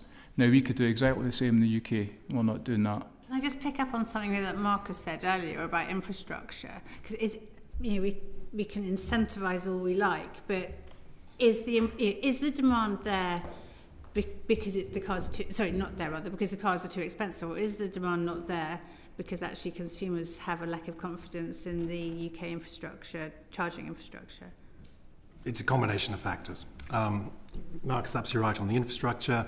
I mean, it's getting better. Don't get me wrong, it's getting better. I drive an EV, it is definitely getting better. However, their target is 300,000 public charge points by the end of the decade. That relates to a government infrastructure paper put out about 3 years ago, which said the UK will need somewhere between 300 and I think 740,000 public chargers. So everyone adopted the floor of the target. Germany, meanwhile, thought they need probably 1 million. We've adopted 300,000. So that influences. You need to reassure the consumer that they'll be able to charge as easily as you currently refuel.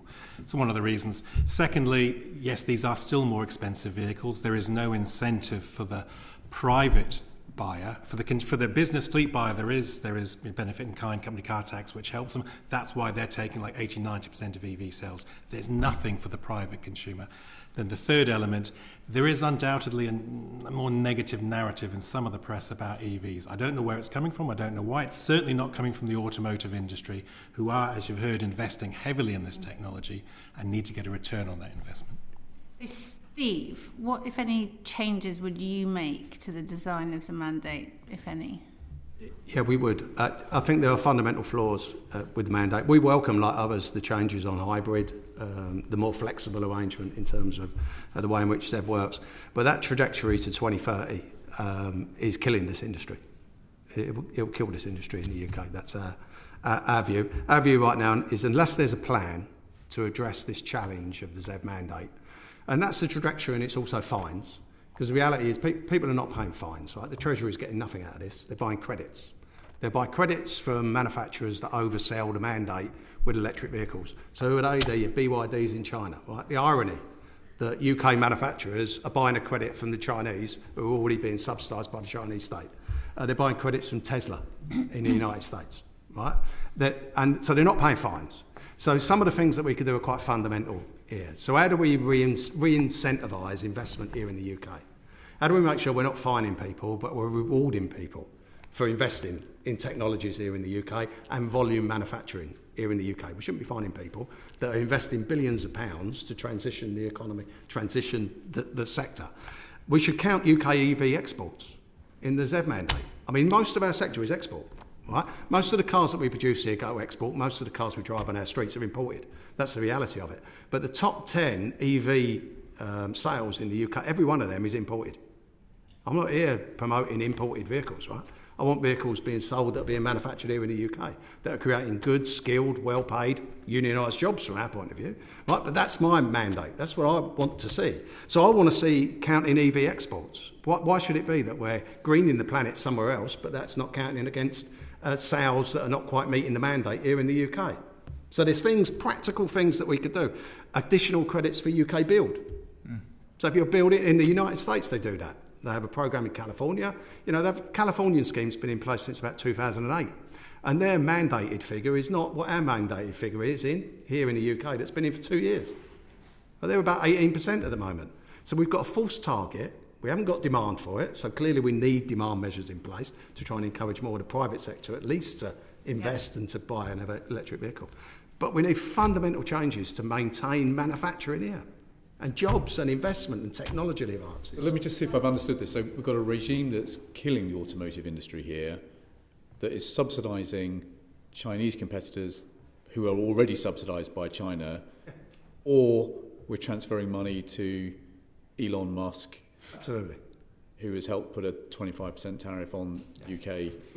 We've got a £15,000 fine per vehicle. £15,000 per vehicle. So Tesla will offer a credit at £13,000. Markus, whatever. Yeah, so just to make sure that there's no misunderstanding, with BMW and Mini we achieved the 22% target for last year. So not everyone has to pay penalties, but to achieve 28% this year, we definitely need impulses for the private market. There should be an incentive for the private market to get the customer into the cars, then they will love it. We have a great product portfolio, I think, across the automotive industry, but customers have to get into the car and incentives are necessary besides the infrastructure. I should put out that mandate's only been placed for a year, so the calculations are now being done on last year. So as far as I'm aware, no one has yet had to buy credits, but there's a good chance, as Steve said, people will, and that's where you will purchase from those who are in credit, which will clearly likely to be those who are all electric brands. Sounds crazy. So one word answers, or a handful of word answers for this last question. So the UK plans to phase out the sale of petrol and diesel cars and vans by 2030. Is this target realistic?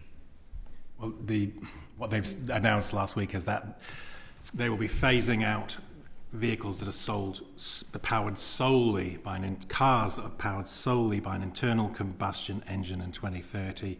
So they're now allowing hybrids, plug-in hybrids, and that to go forward to 2035, where there will be a end of, and vans equally be 2035. I think that's important. It's important not just for the market, given where it is, but it's important for manufacturing as well. Yeah, I think fundamentally it'll be a move towards hybrids as a compromise, whilst customers don't want to buy an EV either because of the cost or because of any other reason. Steve? Yeah, I think we've got a problem with 2030. I mean, if we haven't got a plan in place, nobody is ignorant about the damage being done to the climate and the rest of it. Right? Everyone wants to see a greener world. We've all got kids and the rest of it. Right? But the reality is this is a false target. This is a self-imposed target. It's not one based on science or anything else. This is something that was imposed by the previous government. It was 35. Europe's 35, of course. It was reduced to 2030, and the UK government now is talking about 2030 being the figure. I don't think with the current trajectory, unless we've got a plan, we will hit 80% reduction and 100% reduction of pure ICE vehicles by 2030. Markus? Again, I think we should focus on the outcome and not on one specific technology. The target should be reduction of carbon emissions, and so we believe that alternative cleaner fuels are an option as well. Hybrids, plug-in hybrids, get customers in modern diesels as well. That's an opportunity. It's better for the environment driving a new BMW diesel in comparison to an old 15-year-old. It's much better for the environment, and we should change the discussion away from the target, what's best for the environment. Okay, this has been a really important discussion, and we have gone slightly over time, so we're going to whip through some questions very quickly. John Cooper, Thank you, Chairman, and I'll be speaking to BMW later about the use of my name on their minis. But there's been a lot of discussion about competitiveness in your industry, and you've all touched on various aspects that could be improved. But what specifics would you like to see in the forthcoming industrial strategy white paper? What specifically would your ask be of government to help you? If I could start with you, Mike, you mentioned this first, I think. First and foremost, energy. We've got to do something about energy. Yep. Yes, we're about 60% more expensive than the European average, but you're not competing with the European average, you're competing with countries for which the UK could be twice the price. So first and foremost, you've got to do something about that, and it's got to be done now. We're talking about investment timescales. If it's going to take, if you're going to change fundamentally the approach towards energy, whereby you're less dependent on the last unit of gas, if that's going to take 5 years to implement, then nothing's going to happen for 5 years, which means, how would you attract investment with that? So energy is first and foremost. Yes, infrastructure. I think a lot of the companies, including the people around this table, are looking at ways to invest still further in energy reduction measures. But again, the grid connections, quoted as somewhere between 7 and 15 years. So planning and reform has to be part of that. Infrastructure would also, as we heard before, help the consumer. We've got to do more on skills. Again, you had a good discussion on the last session. I won't repeat any of that, other than to say that we're as acutely conscious as anyone else of the need both to attract, but most importantly to upskill the people we have. That first comment I made, we want to keep the people we have, and as you go through a once-in-a-century technology transition, you have to upskill them in terms of that. And behind all of this, it is the supply chain, often overlooked, critical to the existence of vehicle manufacturing in this country, making sure that the framework, the industrial strategy works for them, works for small, medium-sized companies in the same way that it'll work for large companies. Okay, we're going to canter through each of those issues very quickly now. Sarah Edwards. Thank you. And just wanted to make reference to my register of interest as a former employee of Unite the Union. Just to pick up on energy costs, it's one of the things that I am most concerned about for all businesses, not just automotive. Actually, I think we have a real problem in this country, and it's something that's talked about all the time. And I just wondered, perhaps because time is short, if I ask Steve to comment perhaps not just on the big manufacturers, but the whole supply chain, who we know are being affected by energy costs, who manufacture the parts that go into the vehicles, and whether you're having those conversations directly with, the places where we've got reps and members across the country. Yeah, energy cost is a fundamental issue in all of this. Overall, the UK manufacturing sector, if we look at steel, it pays 71% more than its competitors in the UK. We've lost Port Talbot. We could have had a hydrogen DRI system in Port Talbot. We could have it still in Scunthorpe, technology that's readily available and being implemented in Holland right now by Tata, ironically, that couldn't do it at Port Talbot. But we need to manufacture hydrogen. So this needs to be a joined-up strategy. We've just allowed Grangemouth to go in your constituency, Reggie. So this could be a manufacturing facility for hydrogen. We need mass volume manufacture of alternative fuels. So we've got synthetic fuels, the question that Markus raised earlier about all our eggs are in the basket of battery technology right now. They don't need to be. We've got an energy system which is dictated, the price of which is dictated by the price of gas. And yet if you go to Scotland, about 90% of your electricity comes from renewable sources.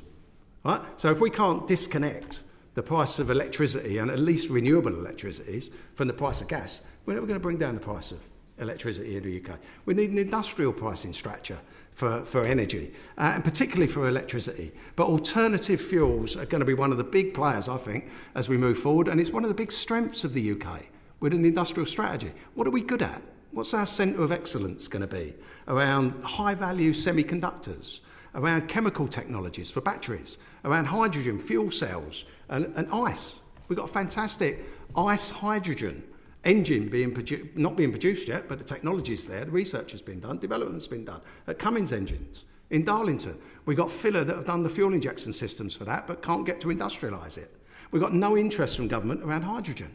And yet, if we go off-road, we go construction, we go buses, we go heavy goods vehicles, hydrogen ICE is going to be the way forward. But we've got no interest in the UK. And yet, that's one of those sectors that we could be dominating in. Let me bring in Bill Esterson on that very quickly. Yeah, thank you. Isn't hydrogen very, very expensive, Steve Turner? Well, it depends how you produce it. At the moment, we're paying, £1.8 billion a year to renewable energy companies not to produce renewable energy. because they can't come into the grid? Well, that's madness. Why aren't we using that energy to generate hydrogen where we need it? As a yes, but my main question was going to be how far do electricity prices need to come down to really help manufacturers and help consumer confidence in that transition? I'll go any of you. Alan. Well, let me start by saying the Nissan plant in Sunderland pays more for its electricity than any other Nissan plant in the world. Right, thank you. That is the evidence that we needed on that. We're going to come on to skills. Joshua Reynolds. Chair, what workforce does the automotive manufacturing sector need to transition to its new future? Markus. I would say it's the entire range. So it starts with tooling experts, mechanics, classical manufacturing jobs that are important to produce good cars, but also in modern fields like smart maintenance, usage of artificial intelligence. So it's a wide range of all levels of skills. And how close are we to being there? I think there are opportunities for us. UK speaks the language of the world, so I think artificial intelligence, that could be where we make a difference. Again, where are we stronger than other countries? That could be an option to combine then universities with business and government to strengthen our efforts. And as mentioned earlier, I think for the big companies, manufacturing is still attractive. We have hundreds of apprentices, but I think we should not forget the suppliers. Again, the smaller companies, very important for us. Alan Johnson, what's your view on the skills question? Yeah, I think in the North East we've got a very good network with the North East Combined Authority and with Sunderland City Council. We work very well together in developing our skills and our staff and the broader supplier base. It's an ongoing, never-ending challenge as technologies change, but we embrace that and we embrace the support that we get from the region. Thank you. Matt Weston. We've heard repeatedly this afternoon about how well the UK is good at innovating, lots of inventiveness in this country, not very good at scaling up or actually going to manufacture and so on. How well placed are we for these new technologies that you've been talking about, whether it be EV, new battery development, say solid state, or hydrogen fuel cell, or other alternative fuels? Very briefly, Mike. Well, I think we've got the ecosystem. If you think about it, we've got the Advanced Propulsion Centre, you've got UK Battery Industrialisation Centre, you've got Faraday and so forth. The ecosystem is there, and you're right. Invariably, when you look at sort of surveys of what the UK is good at, relationships between industry and universities are also very strong. So that exists, but as you see, your question relates to scale up. And that's where, again, you heard it in the last session, there is that common failure, where I think we need to be more broad-minded in terms of the technologies that we're focused on. I think also that there needs to be more of a, this industrial strategy, well, of course, I would argue this has to have automotive as its heart within advanced manufacturing. And so here is the opportunity to say, right, we will address those barriers to growth, whether that is energy, infrastructure, regulation, the burdens of administration and so forth. That's one of the key outcomes, things you will measure this industrial strategy from. And can you actually apply that framework and enable a lot more success in a different variety of technologies, many of which Steve's referred to? Alan Johnson and Markus, would you be looking or working with organisations like UK BIC, the Battery Industrialisation Centre? Do you think the UK will play a part or is playing a part in the future alternative fuels for global corporates such as yourselves? Alan? Can do. I mean, we have got a big industrial operation on our doorstep at the Sunderland plant. We already have a gigafactory and number 2 is on its way. The biggest challenge we have is that no matter what you do, whether it's a battery plant or a car plant, we're too expensive. The Sunderland plant's one of the most efficient, well-run manufacturing plants in the Nissan world. But by the time you pay for your electricity, you pay for your gas, and you pay all your staff their wages, and you pay all the national insurance and all that stuff, we're just way too expensive. And the industrial strategy has to get to that. If it doesn't, a waste of time. Okay. Let's just bring in Gregor Poynton then on this, because there's a real question about government coordination that is emerging at the absolute core of this debate. Yeah, absolutely. So, clearly you probably speak to Department of Transport, Business and Trade and various other bodies. Just keen to get your sense of how joined up they are in those discussions. And if not, what would you change? Perhaps start with you, Mike, and then work our way along. I think. Be honest, Mike. This is your chance to get it on the record. No one's paying attention, are they? I think if you look at the challenges that we've been borne out by this discussion, we've been talking about regulation. A lot of that regulation comes from the Department for Transport. You're looking at energy costs. Well, that's going to sit with DESNZ. You're looking at, can we support the consumer? And that's coming from Treasury. We're looking at industrial strategy, which by definition is DBT-led. You're looking at skills, which is education. The short answer, it needs to. Whether it is or not is too early to say. The proof's going to be in the pudding, I'm afraid. But this has to be. And I've been around long enough to remember the last industrial strategy, which was well-intentioned, and it looked to address a lot of those issues. One of the reasons it fell, I think, is it didn't have support around the cabinet table, never mind across government. Yeah. And you're definitely room for improvement, I would say. If you take ZEV mandate, which is a really important piece of it's a very important policy with a long-term impact on the industry. You could achieve the ZEV mandate targets with every single vehicle EV produced in China. So we're missing an opportunity here to connect the different aspects and different departments of government. So I think the industrial strategy needs to provide a framework that can be properly deployed and cascaded such that you get consistency across the different departments. Yeah. Every time there's a piece of legislation that impacts on automotive, it needs to help us, not hinder us. It's difficult enough as it is at the moment. Steve? Yeah, I agree with what's been said. There's a real disconnect in government. They're fiefdoms and they close their doors and they're not interested in listening to other departments. I mean, that's just the reality of it. It's been there for generations.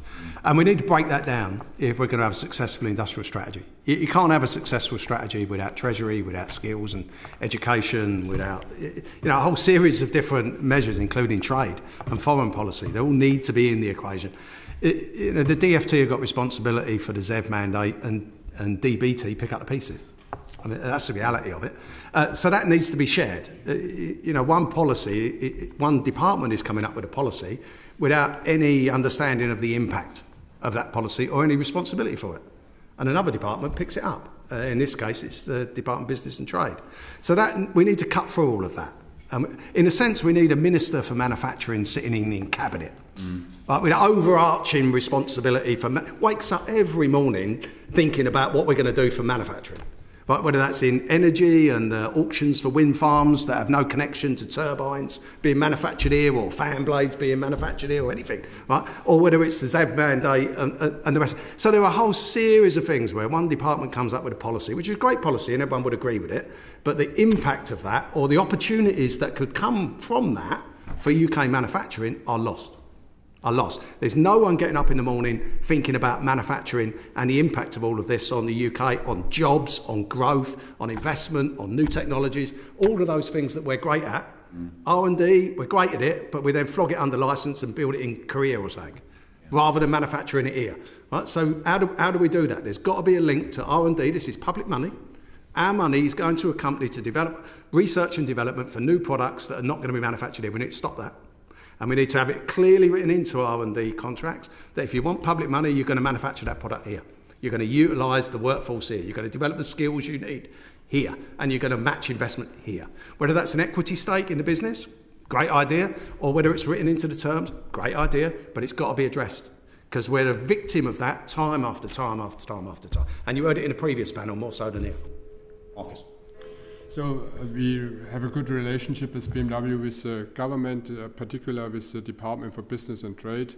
And I just can echo at the end, the industrial strategy has to bring all puzzles together, no thinking in silos. It has to be a collaborative approach. That's very important. Right, that brings us to the conclusion of that panel. That has been sobering.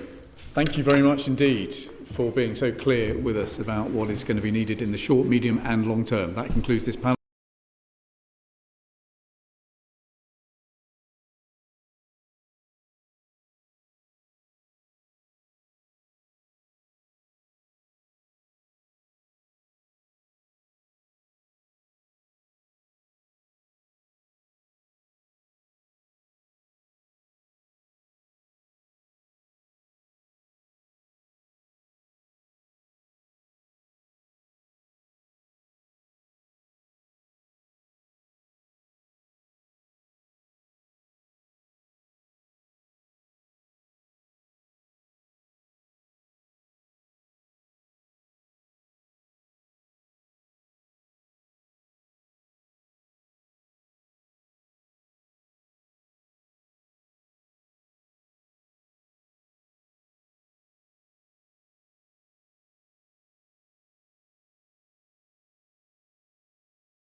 Order. Welcome to this third panel in today's session on industrial policy. Thank you very much indeed to our witnesses from the energy sector for joining us today.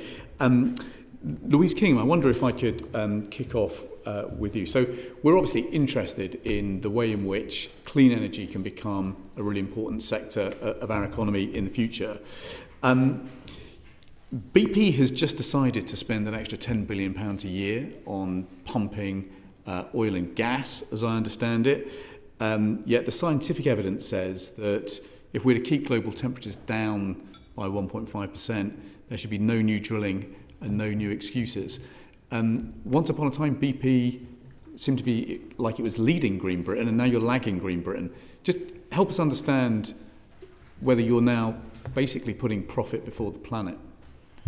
Thanks for the question, Mr. Chairman. Afternoon, everybody. Nice to see you.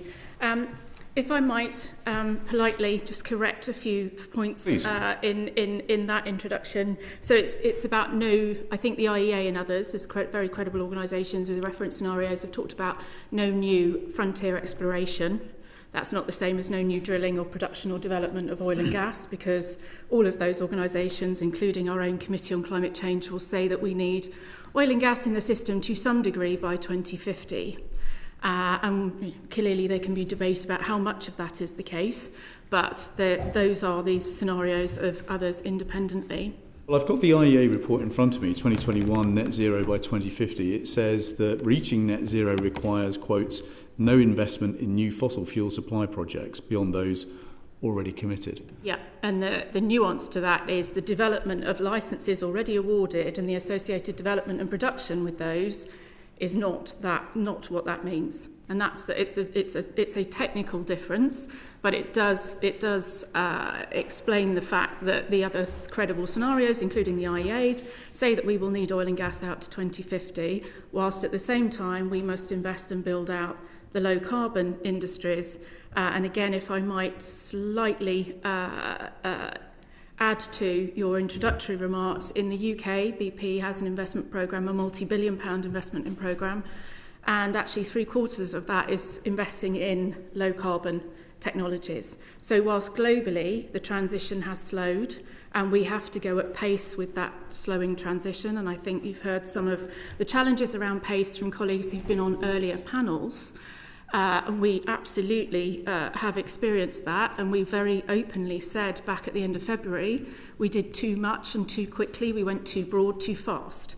And so what we've had to do with the reset is to rebalance the rate at which we were producing oil and gas against investing in the low carbon transition, so that we can try and manage that as effectively and as well balanced as we possibly can, thinking about our supply chain management, our workforce management, and also whether communities and society are ready to make the transition alongside the investments that we want to make. And the result is you've watered down your emissions targets. So you were projecting a 35 to 40% cut by 2030, and it's now a 20 to 30% cut. Your Scope 1 and 2 emissions are up, your Scope 3 emissions are up, your methane emissions are up by 10% in 2023. I mean, the government's trying to reduce emissions, and it doesn't seem like BP is with the project. I'm not sure where your numbers are coming from, Chair. The numbers that I have from BP, so I'll take those as the right ones. We have reduced Scope 1 and 2 emissions by 38% since our baseline of 2019 out to last year, and we will continue to do that. Scope 1 and 2. Yeah, so that's Scope 1 and 2, minus 38%, with a commitment to go to 45 million and 50. in 2022. Now 32.1 million, up from 32.1 million the year before. No, that's minus 38% from 2019. Scope 1 and 2 emissions have been reduced, minus 38%. The target is to do 45 to 50% reduction by 2030 on Scope 1 and 2. And then we also have Scope 3, we have biodiversity, and we have water, nature, communities within those ambitions. We are still committed to net zero by 2050. So this is a short-term recalibration. We haven't got plans out beyond 2030 at the moment, but obviously they'll come in due course. Okay. Did BP's greenhouse gas emissions go up in 2023 compared to? It will go up and down each year, but over the profile they will come down. Okay. So since they 2019, went up in 2023 compared depending on what production is happening in which fixed period, which year, then you'll see them either go up or go down. But overall, they've come down by minus 38%. But just so we're clear, so in 2023 they went up compared to 2022. They could well have done. I don't have that data in front of me, so I'd have to check that for you. Perfect. About the profile of each year. Look forward to getting that from you. Thank you. Bill Estes. Well, thank you very much indeed, Chair.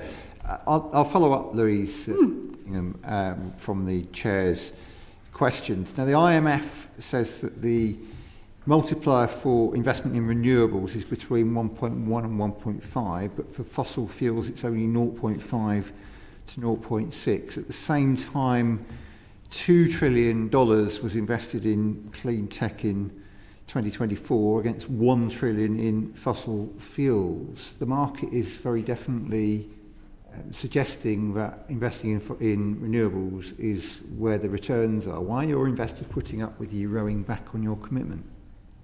We're not rowing back. I think the levels of returns do vary depending on the investments that you are doing. I have just, I think, shared that we have an up to £18 billion investment programme in the UK. 75%, although it's between 60 and 75% of that, numbers move around all the time, is directed towards low carbon investment. That is carbon capture and storage, hydrogen, offshore wind. We also have a 100% owned company delivering solar, which is not included in those figures, EV infrastructure, charging, which I think was the subject of some of your earlier panel, and obviously we have the oil and gas business and the forecourts businesses here in the UK, but a significant amount of that investment is in low carbon. We have published returns that we have expectations of mid-teens returns across all of our investments, which is public knowledge from our last capital markets update. And we have slightly reduced our total global capital spend from 16 to 18 and guiding on around about 15 billion for the coming year. Yeah. At the moment, the UK, on the latest figures, 98% of the time, gas sets the price of electricity. The average in the EU is 39%. In France, it's as low as 7%. Doesn't it make sense for everybody involved in the energy mix to do as much as they can, as fast as they can, to reduce our reliance on gas to bring down our electricity prices? I think absolutely we should be working to build out the transition as quickly as we can. There are challenges to doing that in terms of pace of delivery. But as I've just explained, I have a very diverse investment programme in the UK which covers all of those technologies, including first mover around carbon capture and storage and a clean gas-fired power station which will use that CCS storage system in Teesside alongside a hydrogen plant.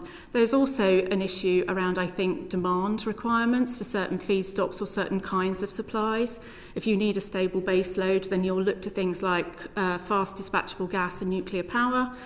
Or you need to seriously upscale your battery provision with your intermittency to be managed on the system. But colleagues that are here from other organisations most closely related to that will speak more ably to that than I can. We will ask them questions as well, don't worry. But there's been quite a lot of comments, not just in this country but across the world, about moving away from net zero and the Paris climate agreement. Is the reason for your slowing down because of that sentiment? No, not at all. These investment decisions that I've talked to, we took final investment decision on the carbon capture and the hydrogen investments, which is first of a kind here in the UK, back before the end of last year. Since some of the language and the way in which net zero has been described has changed, we are still committed to be a net zero company by 2050. And I think you've heard from others, and ourselves are included in that. Destination is unchanged. The trajectory and the pathway is bound to be varied, and it will have its twists and turns. But ultimately, that's what we are all heading for. And consistent, stable policy is what will encourage private investors to help us get there as quickly as possible. Do you agree with the statement in the Industrial Strategy Green Paper that the only way to guarantee energy security and protect bill payers is to speed up the transition away from fossil fuels and towards clean, homegrown energy? I think there's a number of things that you need to do to have a secure and resilient energy system. Certainly producing our own energy, whether that's low carbon energy or whether that's gas, cleaner gas without the emissions, but to supply the energy demand that we need in the country, and particularly for industrial use. But I think the key is that a diverse energy mix allows for a secure energy mix, and then we need to think about resilience, I think, as an issue again on top of that, particularly as we move towards increased electrification. Okay, and Rob Salter-Church, do you agree with the statement in the Green Paper? So we certainly agree that moving to homegrown renewables was going to be the way to deliver long-term, sustainable, secure and lower prices. At National Grid, we're doing our part to put forward the investments necessary to deliver a once-in-a-generation expansion of the electricity grid, investing £35 billion over the next 5 years to be able to support that transition to a low-carbon energy system. Yes, and do you have investment in other forms, in fossil fuel forms of energy production? National Grid is focused on networks. We're a transatlantic business operating 50% in the US and 50% in the UK. And our corporate strategy is to focus on investments that will support network developments for a clean energy transition. You're moving away from fossil fuels? Correct. Thank you. And same question to you, Alistair, again.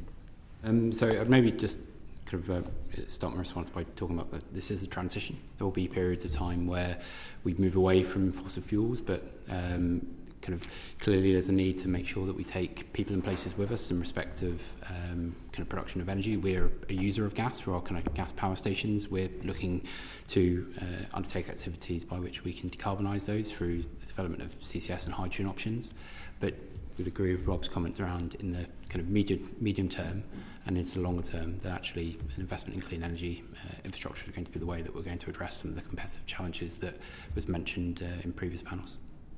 One piece of information that's emerged from the problems at British Steel at Scunthorpe is that the date for a grid connection is 2034. I'd heard 2035, so I'll take 2034 because that's in the public domain. And why has it taken so long? I think that's probably a question for you, Rob. Yeah, certainly. You're right to highlight that grid connections has been an issue.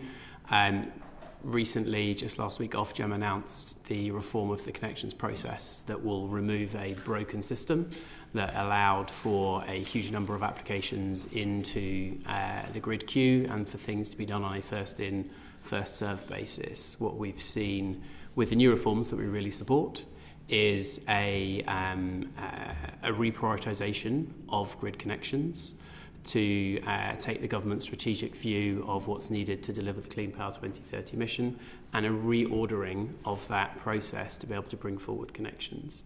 Now, that is focused on the generation side. There is important work that government needs to do now, working with industry to look at what is the strategic approach to growth in various sectors across the country, and to identify that long-term view where industrial growth is going to happen, and to feed that through into the initiatives that government has on the table, the Strategic Spatial Energy Plan and the Centralised Strategic Network Plan, to give a long-term view so we can build the network more quickly and we can prioritise grid connections for customers so that they can be connected to the system as soon as possible. I chair the Energy Security Net Zero Select Committee, as you'll know, and we've had significant evidence about the problems of the grid queue that you've just touched on. But what we've been hearing is a worry, which is that there are the delays, whether it's 2034 or otherwise, and then suddenly they're being approached by National Grid and told that they have to reach agreement within a matter of days, and they're being asked for 10 times the payment they'd previously been asked for to make the connection. As a result, people are giving up. Is this just a way of moving people from the grid queue? No, that's not how the reform process is working. I'm not clear on the specific details of the circumstances of the project you've mentioned, but we'll be happy to write to the committee to explain the arrangements, whether it's National Grid or the local distribution network that they're engaging with. I suppose the point about the example is that the sense we're getting as a committee is that this is being managed, if that's the right term, in a somewhat disorderly way. What assurance can you give us that this is going to be done in a way which works for the needs of the entire country? Yeah. We're doing everything we can to now move through with implementation of connections reform. So the decision was made just last week. We're now working through to get all of the revised offers out. The other thing we're doing is proposing the biggest investment plan that we've ever had to expand the grid 2.5 times quicker than we have done in the previous 5 years. On the back of having secured long-term commitments from Ofgem to increase the capacity so that we can bring forward those grid connection dates as quickly as possible. And is it feasible to deliver that 2.5 times expansion in 5 years? We've looked really hard at the deliverability of our plan for the next 5-year period of the price control. Our sense is that there is a route to be able to deliver that plan. It is going to be a national endeavour. Every part of the system, whether that's industry, Ofgem, the regulator, or government, needs to play their role to be able to unlock barriers, whether that's barriers in the planning system, whether it's securing sufficient supply chain investments, whether it's building the pipeline of skills that we need. Each of us is going to have to play a role and work harder and quicker than we've ever done to be able to deliver that investment plan. But we have confidence that with that focus and the mission focus that the government's taking, it should be possible. And Alistair McGirr, do you agree that it's feasible? So just to restate the question, so is it feasible that the kind of grid connection... That we can see a 2.5 times increase? So, I mean, it kind of depends on what the policy and regulatory mechanisms are put in place to deliver that. So we also have a transmission business in North Scotland, SCN Transmission, and so we'll be kind of going into the next round of the price control process, known as Rio T3, and there's kind of a live debate about the financeability of that process that is underway with Ofgem. So clearly it's a big challenge, but in terms of regulatory mechanisms, if they're kind of sufficiently investable, we'll bring forward that investment. The challenges will be on kind of some of the wider barriers that kind of Rob kind of mentioned, and planning for us is a particular one. Sarah Edwards. Thank you. Yeah, I just wanted to sort of ask a bit about how it is that we're going to move there. I know you're saying that there are these plans, but I just wonder why it's taken so long to get there, to connect to the grid. You know, we've heard from companies up and down the country about how impossible it is for them to look at their own growth plans, regardless of the government, to get a grid connection or to afford it. Or when they actually get the quote for the grid connection, it can't give them the power that they need for their business. So in my constituency, I've got, a food distribution business, Brakes Brothers, they cover the whole country. They've got trucks everywhere. They want to power those and charge up those batteries using a grid connection and a battery storage system. They can partly do that, but they can't get the energy, and so they can't expand, so they can't support the net zero, hopes of the government, despite the fact that they want to do it and they're doing it anyway. So how is it that you're going to be supporting them to be able to do that, given that so far, like many businesses, they've got absolutely nowhere with it? I can understand the frustrations from the businesses in your constituencies. When we've been out engaging with stakeholders on the plan, we hear similar stories. The way that we can fix this is moving to a more anticipatory basis. So the way the regulatory framework has dictated how we can invest in the past is that we have to wait for specific triggers. And as I've mentioned, we've had a broken connections market where we've had a huge pipeline of projects, many of which won't come through. What we're calling for is to have a longer-term strategic plan where we can get ahead of that demand. The fact of the matter is it does take longer to build new network lines than it does for many customers. An AI data centre can be up and running in 2 to 3 years. It takes us far longer to build a new power line once we've secured consents. So we can fix this problem with more of a long-term strategic view of how the network needs to develop, informed by the government's industrial energy strategy. And then we can take that to be able to provide capacity in advance more quickly as part of a new way of thinking. Okay, Weston. How long do you think that plan should be? If it's too short, how long should it be? I think what's necessary is a high-level, long-term plan that gives confidence to be able to make longer-term commitments, and to have that at a high-level strategic basis rather than to have a very detailed near-term, year-by-year plan. These processes take time to develop. One of the things that we need to see with a long-term plan is for it to have grounding in the planning system. And that means that you can't be updating your plan every single year or so because you need to go through all the relevant processes, to go through environmental assessments, to engage with stakeholders. So you need a sufficiently long-term, 5-year, 10-year plus plan to be able to make those long-term commitments and to plan ahead. Okay, so that was the answer, I think, towards the end, was you were saying 10-year plus. So would you like to see something that's like 10, 15 years that actually helps National Grid scale up, get the skills, get the staff, get the trained personnel, but also, we talked about the steel industry before, get the pylons produced, the cables produced, get through planning and so on. Is that what you're saying? Yes, you need a long-term plan, a very long-term plan beyond 10, 15 years plus, but then you will need some shorter-term plans with clarity from the regulator to allow us to actually make the investments. That's what the Windsor report is, isn't it? Correct. There is a significant set of recommendations in there that we support. And if those get implemented, that will make a big contribution. And the government has adopted that plan? They have, yep. They've accepted those recommendations. There are we various... have a plan. Sorry? So we have a plan. There are a series of recommendations that need to be followed through and implemented. The government has set out a commitment to introduce a strategic spatial energy plan. We still need to see that and see that implemented promptly. Okay, thank you for that. Obviously, the government has set out that it wants to be the fastest growing economy in the G7. This could be a significant sector. To what extent do you think the clean energy sector can contribute to the UK being the fastest economy? And what kind of growth do you think you can imagine, say, over the next 5-10 years coming from this sector? Maybe Alistair will go first. So it'd be difficult to put a number on that. Double? But in terms of we would characterise it as being there's the direct impacts of the investment to deliver on a clean power mission. So government's set out there'll be £40 billion a year of investment over the next 5 years. That's £200 billion of investment, largely coming from the private sector, will clearly on its own have a significant economic stimulus to the country.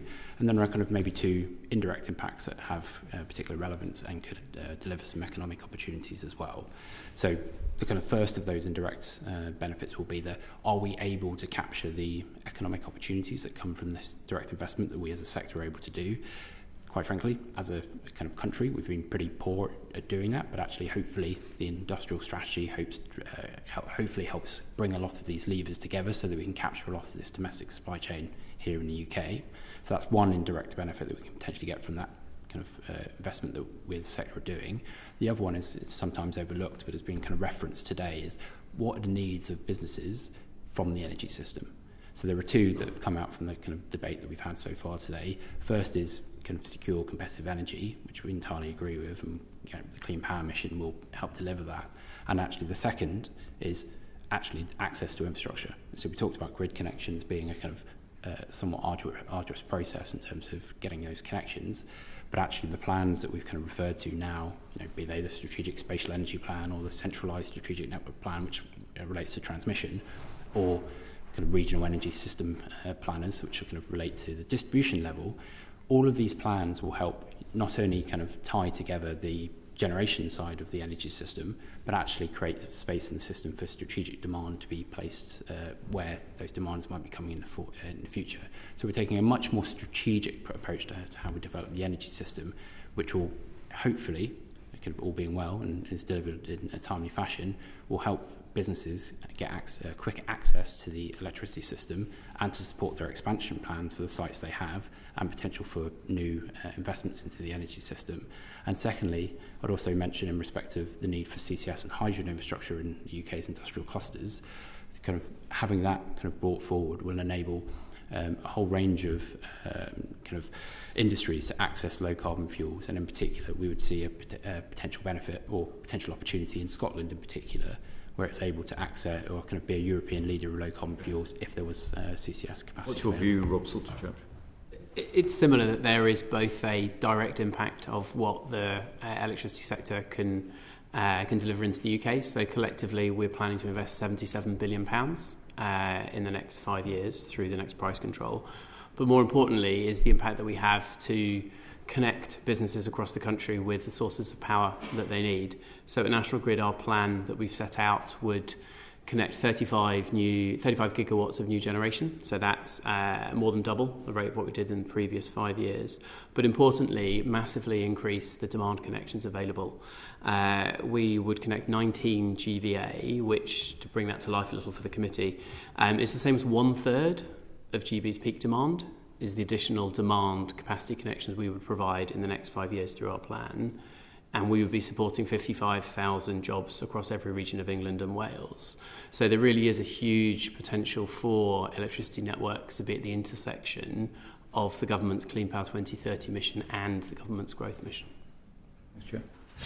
And then, sorry, just to round this out, so Louise, if you're spending an extra £10 billion a year, which I think was the update to your shareholders on oil and gas, to us it doesn't sound like a huge vote of confidence in the government's clean energy plan. Just help us understand how to read, on the one hand, a government racing for net zero, and on the other, BP saying, well, that's really interesting, but we're spending £10 billion on oil and gas. Thanks very much. Just help us understand what's going on. So what we announced at the end of February was a 20% increase in oil and gas development globally, which is 20% uptick, which over the period, not per year, will be the 10 billion.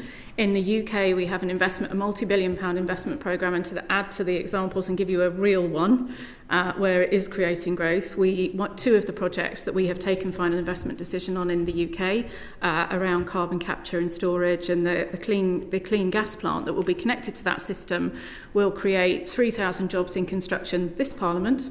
It will create 1,000 jobs to operate thereafter out to 2050. And if we can, as Alistair says, we can build out that sector and take that first sector sort of first mover advantage that we've had to do carbon capture and storage and build out hydrogen in the UK because the government has been committed to design the policy and the regulatory frameworks in order to be able to make those investments. If what follows behind BP's first investment is a series of other industries and investments that come forward, then that will protect, I think the CCSA predicts, over 77,000 jobs currently that would otherwise deindustrialise because we're trying to decarbonise. And at the same time, they will create a further 77,000 as an entire industry sector builds out here in the UK. The announcement That's then exportable, and we've had 30 incoming international visits to what we're doing here in the UK because we've got that first mover advantage, and we've also got some international inward investment in those projects to supplement the BP investment and the government encouragement to do that first here. It was obviously a hugely controversial decision. You had the biggest boardroom revolt, the biggest shareholder revolt that we've seen in the FTSE for about 5 years, I think. So you could have taken the decision to put £10 billion extra into clean energy. So I'm literally trying to understand, in the BP boardroom, how has a decision been taken to invest in oil and gas rather than clean energy? Because what I'm trying to get to is what's missing from the government's plan. What would BP have needed to see from government to say, actually, we're not going to put 10 billion into oil and gas, we're going to put 10 billion into clean energy? What would have persuaded BP to take a different decision? So, as I mentioned, you're mixing up international, global, multinational numbers for a company that works in 60 countries with what we're doing here in the UK, which can actually looks like a microcosm of the group strategy, and is very much across all of the investments I have described, low carbon, and also in fact, we're investing more and more quickly in those than we are able to in oil and gas at the moment because of the policy and regulatory framework uncertainty and the fiscal uncertainty that we currently have that we're working through in the response to the consultations presently. So to answer your question, and I think I'm here to try and offer advice and evidence to the committee as opposed to BP being scrutinised, but let me try and answer it for you. We're trying to understand why you're taking decisions. No, absolutely, Chair, but I think it's, in our experience, we've had very good collaboration with government. We've been able to build trust and understand the balance between risk and reward. Our shareholders, so our boardroom concern will be about generating free cash flow and the level of returns that, again, reward our owners. That's what you're in business to do. And if the pace of those returns and that reward is out of kilter with your investment profile, you are spending too quickly in those investments and not seeing the returns come back to keep that in balance and keep a resilient, healthy organisation, which is the stewardship and responsibility of that boardroom, I would argue.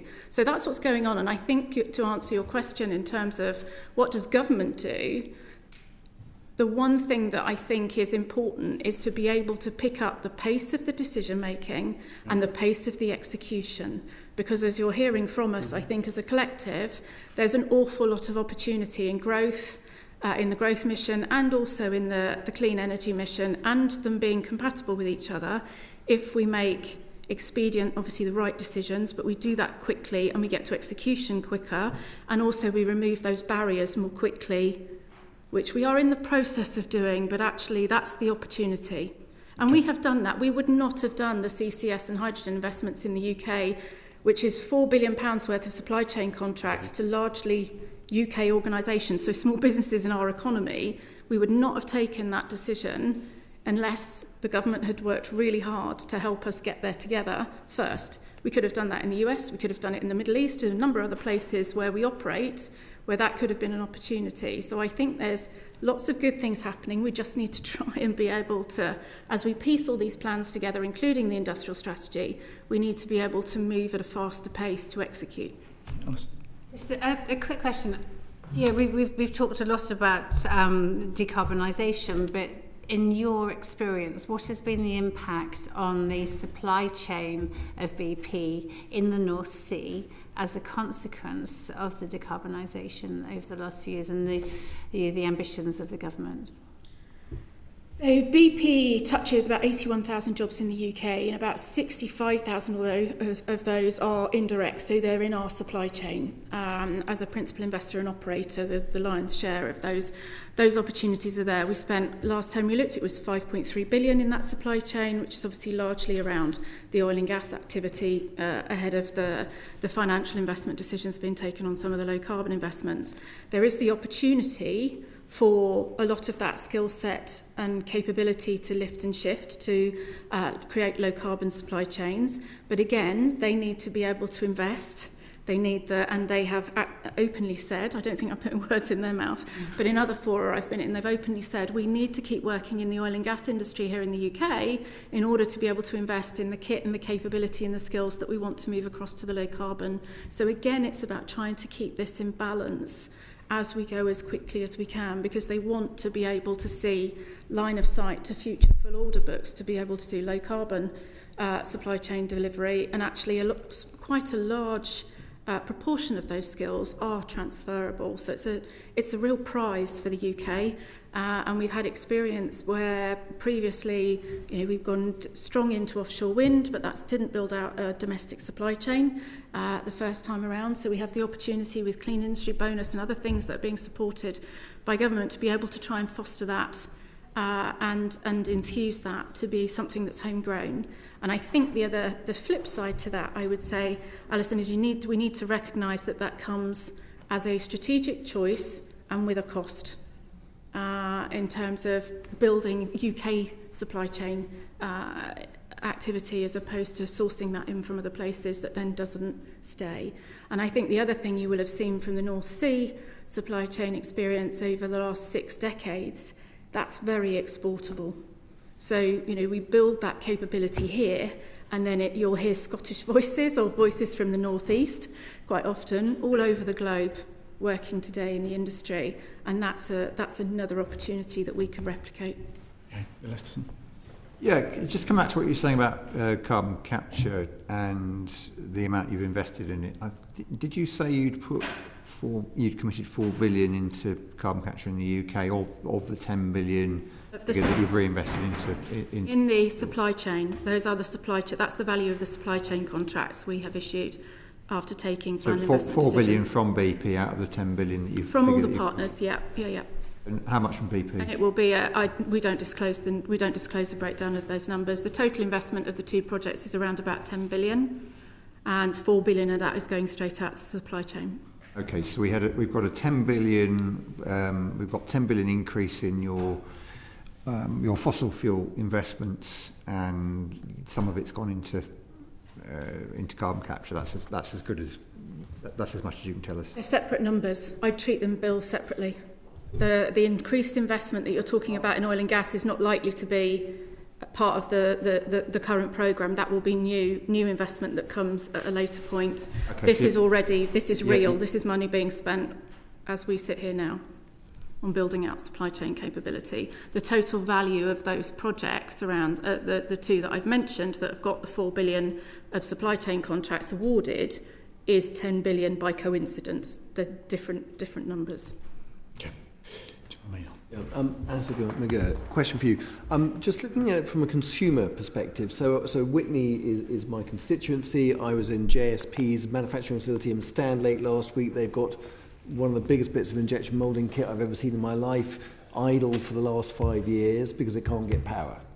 And down the street, Abbott has been grappling, and I can go down pretty much any manufacturing facility in my patch, and I hear the same thing.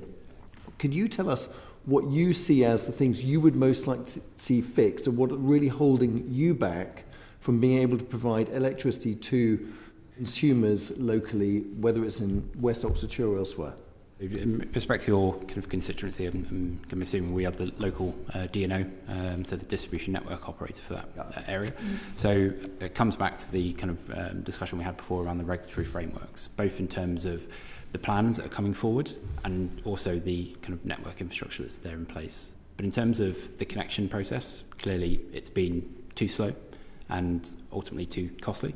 So that's why the kind of improvements have been kind of proposed to make sure that actually businesses can get timely connections into the network. It's just a failure. So I'm just trying to kind of pull that apart. So it's a failure of regulation. It's not a failure. So you have the power, but it doesn't make sense economically for you to connect it up, or you don't. The networks are regulated entities. So in the sense of their spend is determined by the regulator. They will have business plans that they put into the price control process about how much network investment they can do.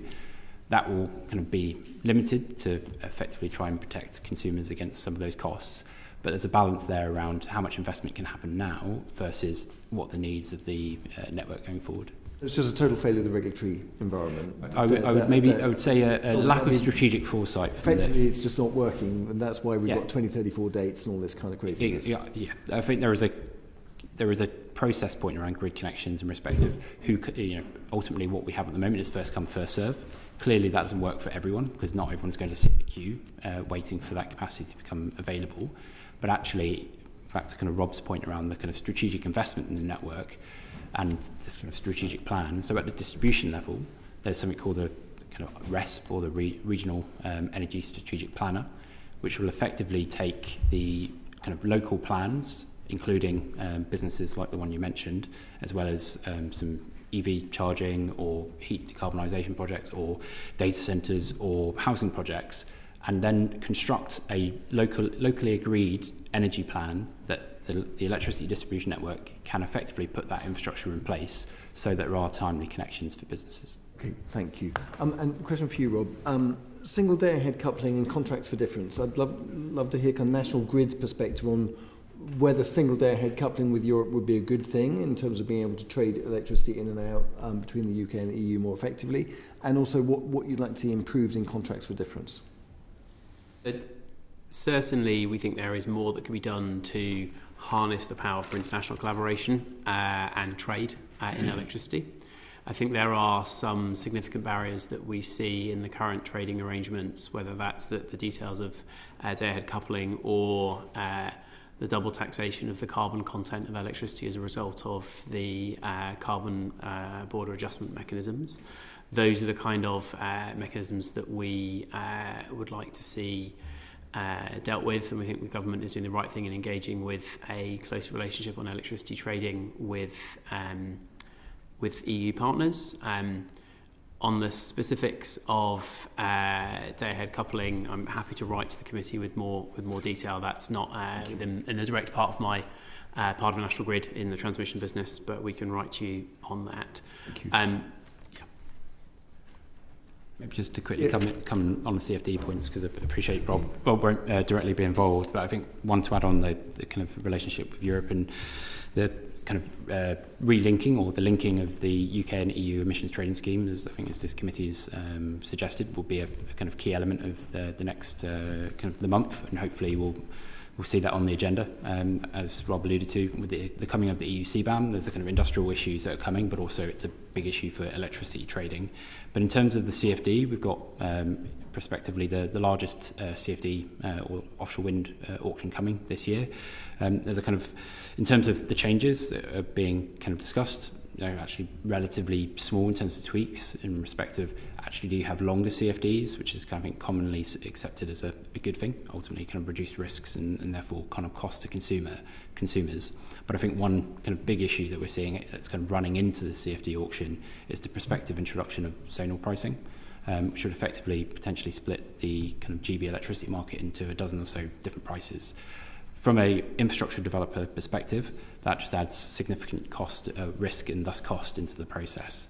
And so we see kind of zonal pricing being kind of progressed, having kind of significant impacts for the outcomes of the upcoming CFD auction. And sorry, just to spell that out for us. So zonal pricing means, if you're in West Midlands, you get pay X. If you're in the South East, you pay Y. Exactly. So the kind of prices for each of the regions will be set by supply and demand in that region.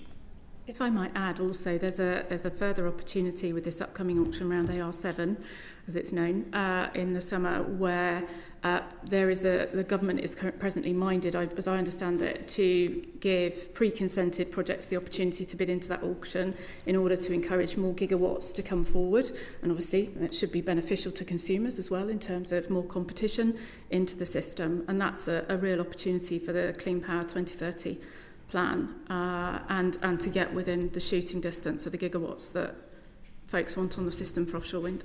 And if I may, those pre-consented projects are currently inside AR7, or they're not? No, they're not currently. That would be an adjustment to the criteria for developments and projects that can bid in. Why not? It's just the way it's been set up thus far. Is it the auctions to this point are on the basis of consented projects being able to bid in, not those that are not yet to get consent. But there is a challenge in that, one, we need more gigawatts of offshore wind on the system for Clean Power 2030, and two, there are a significant number of projects that are already deeply invested in that have the potential to come forward and are as developed, if you like, as some of the consented projects. So there needs to be ways of managing out those that don't succeed and go through the whole journey, but I think that's a practicality, but it's a real opportunity. Let's get into a bit more detail there. Sonia Kumar. Thank you, Chair. You touched on it a number of times about the industrial strategy. The industrial strategy will have a clean sector plan in that. What are you hoping to see, and what are your sort of 5 priorities you're wanting to see from that section? Louise, and I'll start with Louise first. Yes, of course. I think our lived experience, and so what I think could be helpful to encourage more inward investment to deliver this strand, if you like, or actually any of the sector plans, close collaboration with the industry for that sector. In terms of, they're probably the delivery vehicle, and it's for government in the strategy to set the right framework and enable that and remove the barriers. So close collaboration, I think, is really important. Also understanding having a forward timeline for when decisions will get made, particularly if there needs to be further evolution of policy or regulatory frameworks and things like that, because our experiences, and we know these things take time, and there is a challenge to accelerate, and there can also be a mismatch of the timing of which investors need to make decisions and have certain stage gates in their processes, and say government or regulators or local authorities might have their own, regulators might have their own constraints around timing and process. So actually it's a really simple thing, but having that clarity and that visibility between the sector and the framework as the sector needs to operate in, whichever authorities they are, is really, really important. And I think also we've mentioned the supply chain a few times as the real opportunity for the UK. And again, that's probably across a number of sectors, just not the clean energy one that we're talking about for the moment. But they need to be able to be confident about the pace of decision making, the timing of policy decisions, and have line of sight to the projects that are coming, so that they can be confident that there are order books and businesses to keep their folks employed and provide economic opportunity, and obviously value back ultimately to the country. So those are the kinds of things that would be really helpful. And I think also just for energy particularly, we've got National Wealth Fund, we've got GB Energy, we've got several departments. This is a cross-cutting issue. We've got regulators, and a lot of regulators. That all needs to be joined up, which I know is a phrase we overuse, but in practice, to get investment to flow, that needs to happen, and it needs to happen in the real experience. It's quite similar to what Louise has said, but I'd boil it down into 4 specific things from a transmission networks perspective. One is having this strategic vision and long-term plan, and linked to that is a framework that enables us to move to more anticipatory investment to deliver capacity increases ahead of need. 2 is a growth-focused regulatory framework. We're in a competition to attract international capital to the UK. Ofgem will be making some important decisions this year, as Alistair said, on the next price control framework. We need to see a regulatory framework that can attract the capital to the UK to be able to invest. The next, number 3, is about focus on outcomes in regulation, that rather than inputs and long lists of prescription, that will unlock innovation and enable network companies and others to be able to work differently, to be more efficient. And then the 4th is seeing this really as a national endeavour, working together between industry, regulator, and all of these bodies that Louise has mentioned to unblock the barriers to investment to be able to support growth. Alistair? Maybe not to duplicate what others have said, but I think there does need to be a coherence in all of the things that we've kind of mentioned today. I think we've mentioned a number of strategic energy plans that are coming forward. So I think kind of we need to make sure that the industrial strategy and the sectoral plans, because the clean energy industries is quite broad, that actually what comes forward in the strategy and the plans, or I should say the industrial strategy and the sectoral plans, is additive to what's going on underway in terms of the clean power mission, so that you can kind of really capture a lot of the benefits that will come from that investment, rather than trying to have multiple plans that ultimately require lots of interpretation of what that means. So I think if the industrial strategy is done well in energy, it will be enabling us to capture a lot of those opportunities that can come with the investment, and importantly feed back into the point of what does the rest of the economy require from the energy system to really kind of drive forward growth, because energy is in both of those camps of being, I think, targeted as a growth sector and also a key enabler. So I think in that respect, kind of leaning into the plans that are in place by DESNZ and the NISO, the National Energy System Operator. Last time we've seen written evidence from the committee as we've called for it, and also from the previous Parliament on the Energy Committee, that actually securing the domestic sort of supply chains are essential. And there's a few areas that we've had a number of responses in, which is sort of lack of the projects for pipeline, infrastructure and costs, access to finance and skills. How do you feel that we need to address that? And I'll start with Alistair. I'd maybe start with an example of where industrial strategy has worked well. Actually, Sumitomo, the Japanese industrial conglomerate, has basically invested in a high voltage cabling manufacturing facility in the Port of Nig in the Scottish Highlands, supporting kind of 300 jobs. That came about because of the strategic plans that were put in place by both the government from the Windsor Review and were signed off by Ofgem under something called the ASTI framework, so the Accelerated Strategic Transmission Investment Framework. That basically allowed the TOs to basically have an early and at scale engagement with the supply chain, which not only, let's say, competed for the supply chain capacity that was available elsewhere, but actually triggered investment into the UK, coupled with support from Scottish Government and its agencies to actually really kind of have a place-based targeted approach to a specific technology for a specific need. And if you compare it to something like the CFD framework, which basically has a competition at the start, a whole bunch of development risk in the middle, and then a late competition at the end, is basically designed entirely, and not deliberately, in a way that would actually not facilitate capturing of domestic supply chain. Because by the time you're entering a CFD, quite frankly, it's too late. You're competing for the available supply chain rather than being able to capture or trigger that supply chain capacity into the UK. It's slightly against us, so let me just get a Gregor point in. I'll be quick. Alistair, you mentioned about the opportunities in Scotland. Presumably one of those big opportunities is Berwick Bank.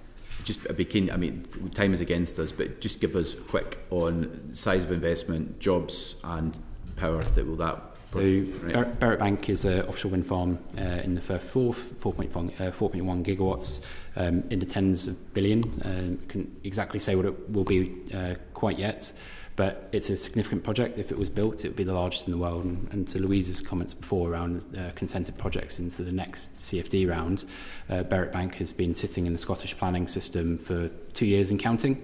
And challenge we're facing with that in particular is it's obviously clearly waiting to get into an auction. Kind of whilst Louise made the case for allowing unconsented projects into the auction, even though we have a significant unconsented projects, we actually don't agree with that, because we're actually kind of having unconsented projects in the auction would create risk, cost inflation and delivery risks that would ultimately create challenges for the viability of the sector. So Berwick Bank, huge opportunity, stuck in the Scottish consenting process. But to be fair to the Scottish Government, there will be issues with some kind of environmental consenting that relate to the UK Government. So interactions between DEFRA, Scottish Government and DESNZ, and hopefully securing a timely consent in time for the next CFD auction. Okay. But a project of that scale, 2 years, and no idea of when that will finish. To be fair to the Scottish Government, I don't think they've moved quick enough, have they? I certainly wouldn't apportion a blame. It's a challenging issue. It has not moved forward quickly enough, and I think, aside from us wanting to build the project, I think there are some quite kind of damaging signals that sends into the supply chain investment into Scotland and the wider UK. Yeah, because you mentioned that one of the problems you had was particularly with planning, and this is holding up multi-billion pounds worth of investment.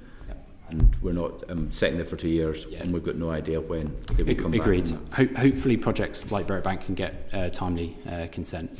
There are challenges that are kind of across both the Scottish Government and the UK Government in relation to those. So I won't apportion kind of blame, but kind of keen to make sure that planning for such projects can speed up, and with what the government's doing on the Clean Power Mission and its planning and infrastructure bill, as well as resourcing for the planning authorities both in England and Scotland, we're seeing kind of progress towards that, and hopefully in time kind of determinations on such projects can be done much quicker.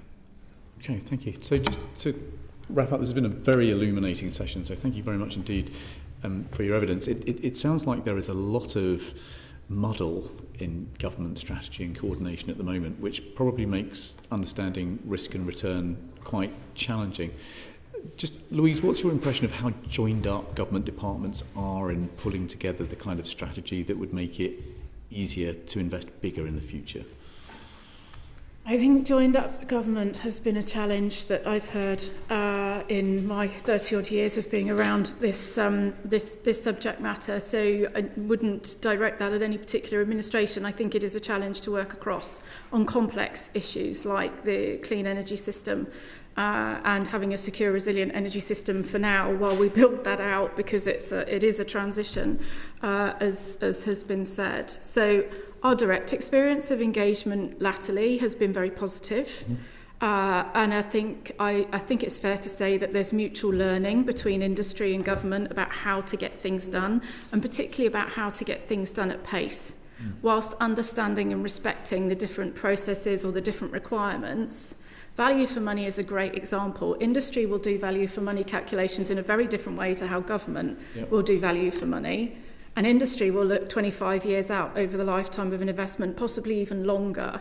The near-term value for money challenge for a government is very different. That's one example, and there are many of them. That just requires confidence and commitment to sit down together and be transparent about that and work that through. Yeah, and we've heard similar stories actually in life science and in automotive. Rob, very quickly, government coordination? I'd agree with what Louise says. We've had very positive engagements with Office for Investment and others on doing what we can within the existing framework. I think I'd echo what Alistair said before, that there are lots of plans, there is strategic intent and commitment from government. What we now need to see is how those all come together through the industrial strategy into a clear plan, and for action to happen at pace if we're going to be able to deliver the investments that we want to. Do you feel you're being heard on the things that you want to see in the industrial strategy? Yes, so we have very positive engagements with government. Indeed, we have positive engagements with Ofgem, and maybe that's the other body that we're hopeful that through this process, through the industrial strategy, that the role of the regulator in unlocking and supporting growth will be hugely important over the years to come. Important point. Alistair, anything you'd like to add to that story? And I think the Clean Power Mission is attempting to bring a lot of that together. So in terms of actions for the government, I think it's taking all the actions we would ask of them. It's a kind of challenge about how it brings it all together, and I'd echo the points about the role of the regulator in actually facilitating and delivering a lot of the ambitions that the government's trying to achieve. Look, that's been fantastically helpful. Thank you so much in helping us get down the evidence that we need to get down as we draw up our inquiry report on industrial strategy. That concludes this panel, that concludes this session.